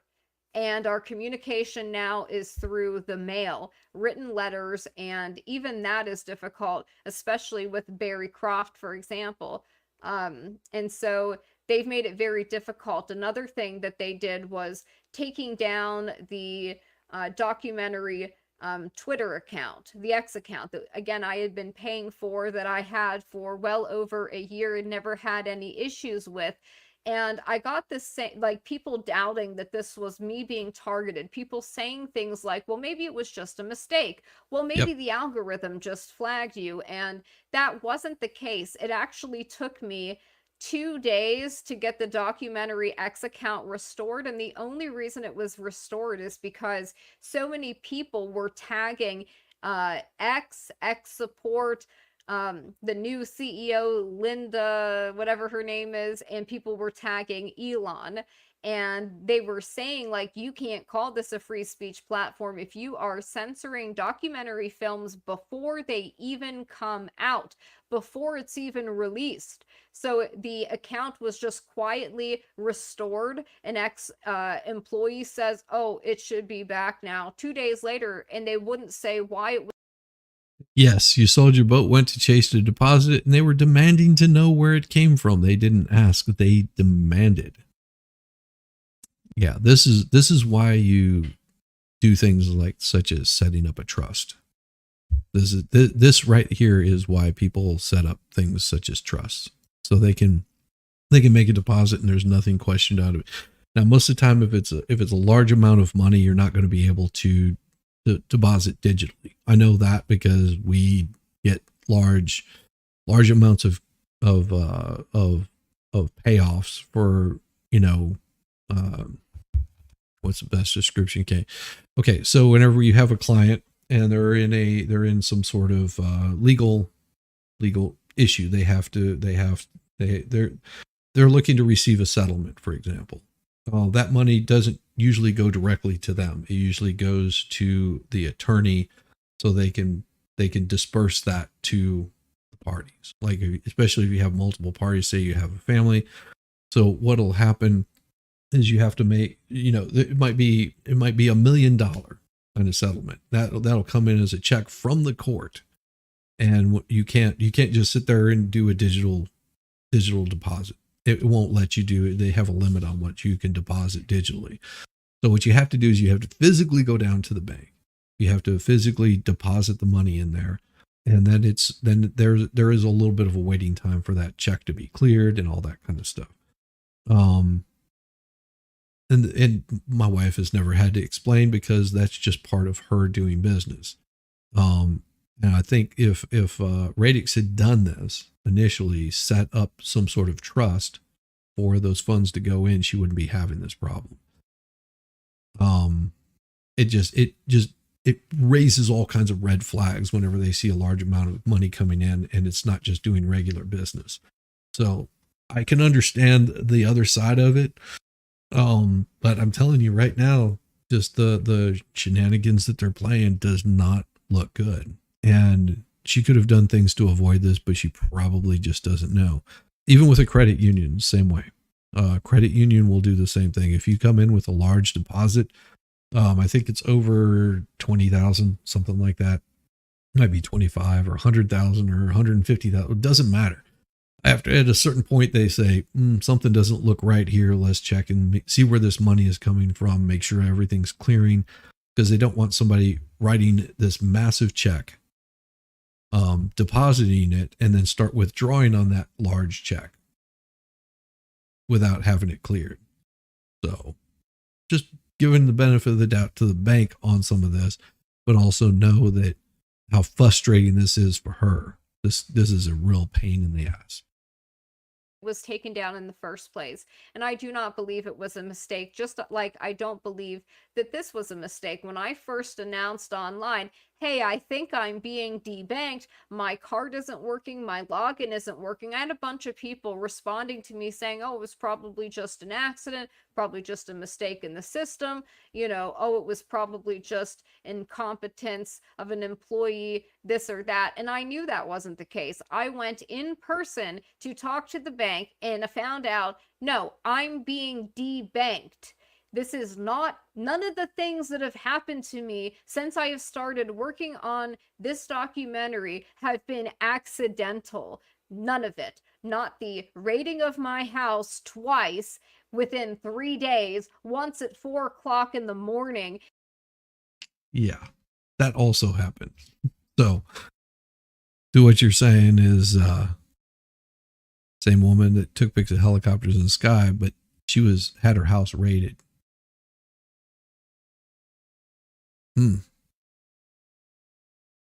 This was not a mistake. It wasn't me being swatted. I mean, it was, but it was obviously by the government. So this is like, it's been an ongoing struggle and battle, and it never ends. But what they say, what doesn't kill you only makes you stronger. And I think that this is just going to make us stronger and more resilient. I'm now going to be moving to a bank that I'm going to thoroughly research and make sure that they do not engage in this kind of activity. I actually had somebody reach out to me that had a list of alternative banks who do not engage in debanking that other people who have been subjected to this have gone to before.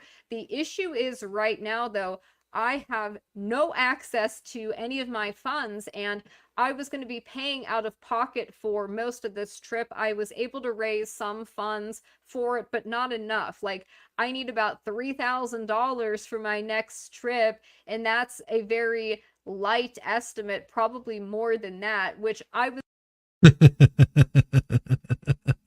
For 12 years, your husband's way of making sure that I have some money if he passes was a briefcase with some signed checks. I finally hit him with the case. Now he has a trust. And that's what I'm suggesting Christine do. Get it put into a trust. was going to be paying for out of pocket with my own money, and now I can't even do that because I don't know when I'm going to get access to that, and I cannot reschedule any of this. So if you would like to contribute to the documentary and to this next trip I have coming up in 2 weeks, you can still do that. And I want to make this clear too. The documentary fundraiser has never been associated with this account that I'm talking about. This Bank of America account we've had for years before we even started the documentary. So these are, if you've donated to the documentary, do not be worried that me being debanked is going to affect your donations or is going to somehow get you flagged in any bank system. It's not. This is through Give, Send, Go. That's what we use for the documentary fundraiser, and it goes into a bank account specifically set up for the documentary. So she's got a trust set up for this already. Good for her. Smart. The documentary has its own account, and none of that has been affected by this debanking. So you can still donate to that, and I encourage you to do so only if you can right now. The website is kandkfilm.com, like the letter K and kfilm.com. And if you click here, there's a donation link at the top that brings you to this page. And if you scroll all the way down, there is a link here to the actual Give, Send, Go fundraiser, where you can contribute to the documentary. You can still contribute there. We have about 2 weeks to raise like $3,500. I got to pay crew members. I got to pay. Yeah, $3,500 just to continue on doing what she's doing to cover this. Now, I'm not saying that you do. I'm just throwing it out there that it is. I gave a link to her website and her Gifts and Go. I don't have that one up there.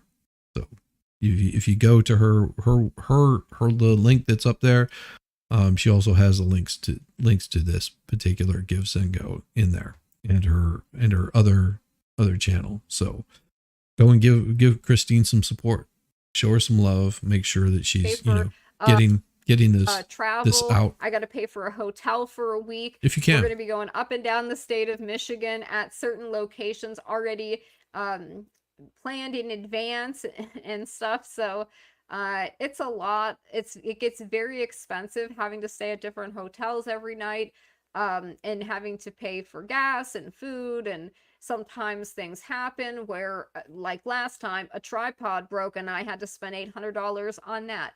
You never know. Sometimes there are unforeseen expenses that you don't realize until you get there. But this last trip is so essential. We do not have a documentary without this footage, so I have to do this. I have to get this finished, and we've got 2 weeks now to basically raise the money that we need to complete this trip. I believe, though, I have faith. I believe we're going to be able to raise that and hit that goal in the next 2 weeks. I think that we can all pull together to make this happen. You guys have been so amazing and so generous with your support. This entire documentary has been crowdfunded. It has only been done because you guys have supported me and my work throughout this journey.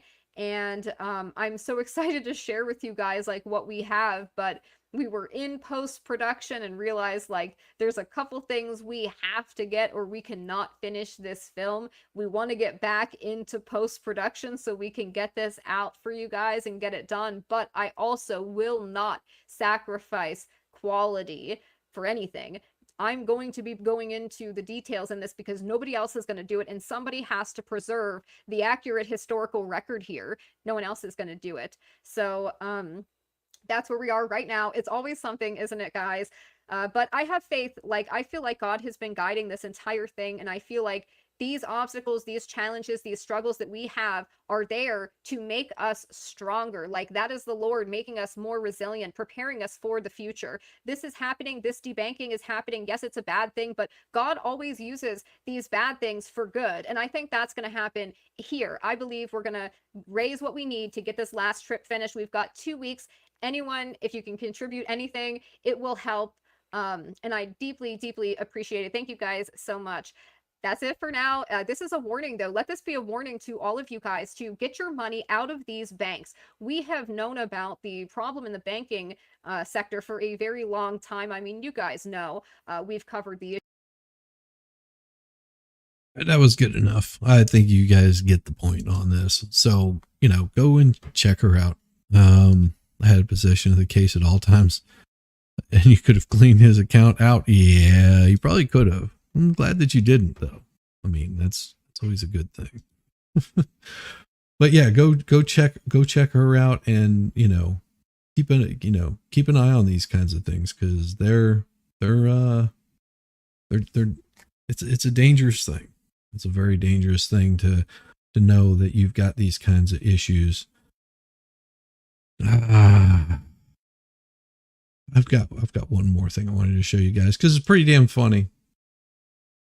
It is hilarious, and I got such a big kick out of it that I just had to share it.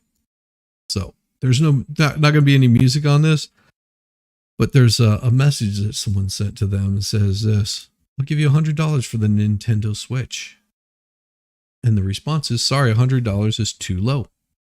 And she says, "It's okay. I'm a single mom." So he's like, "Cool. That's why I offered low. What does that have to do with my Switch?" Says, "Money's super tight for me." Says, "Cool. Me too. Why do you think I'm selling my Switch?" And he just says, "I don't know, because you're broke. Why don't you go ask your baby daddy?" "What did you just say to me?" He says, "Bye, biatch. I bet you can't even afford your phone bill to be texting me." And he says, I bet you're single raising a kid because you can't make life decisions. Says, excuse me, my boyfriend left me. Oh, I couldn't imagine why.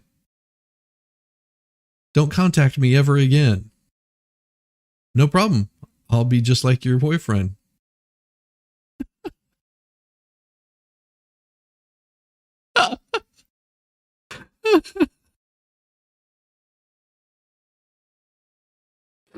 That killed me. Everybody, make sure that you give a big thumbs up to Mo and give her show her some love. Mo's good people, and she's doing her morning news. Go show her some love. Peace, y'all. Now I gotta call somebody to come get me because my car turned into a spaceship and I don't know how to fly it. I'm not an astronaut.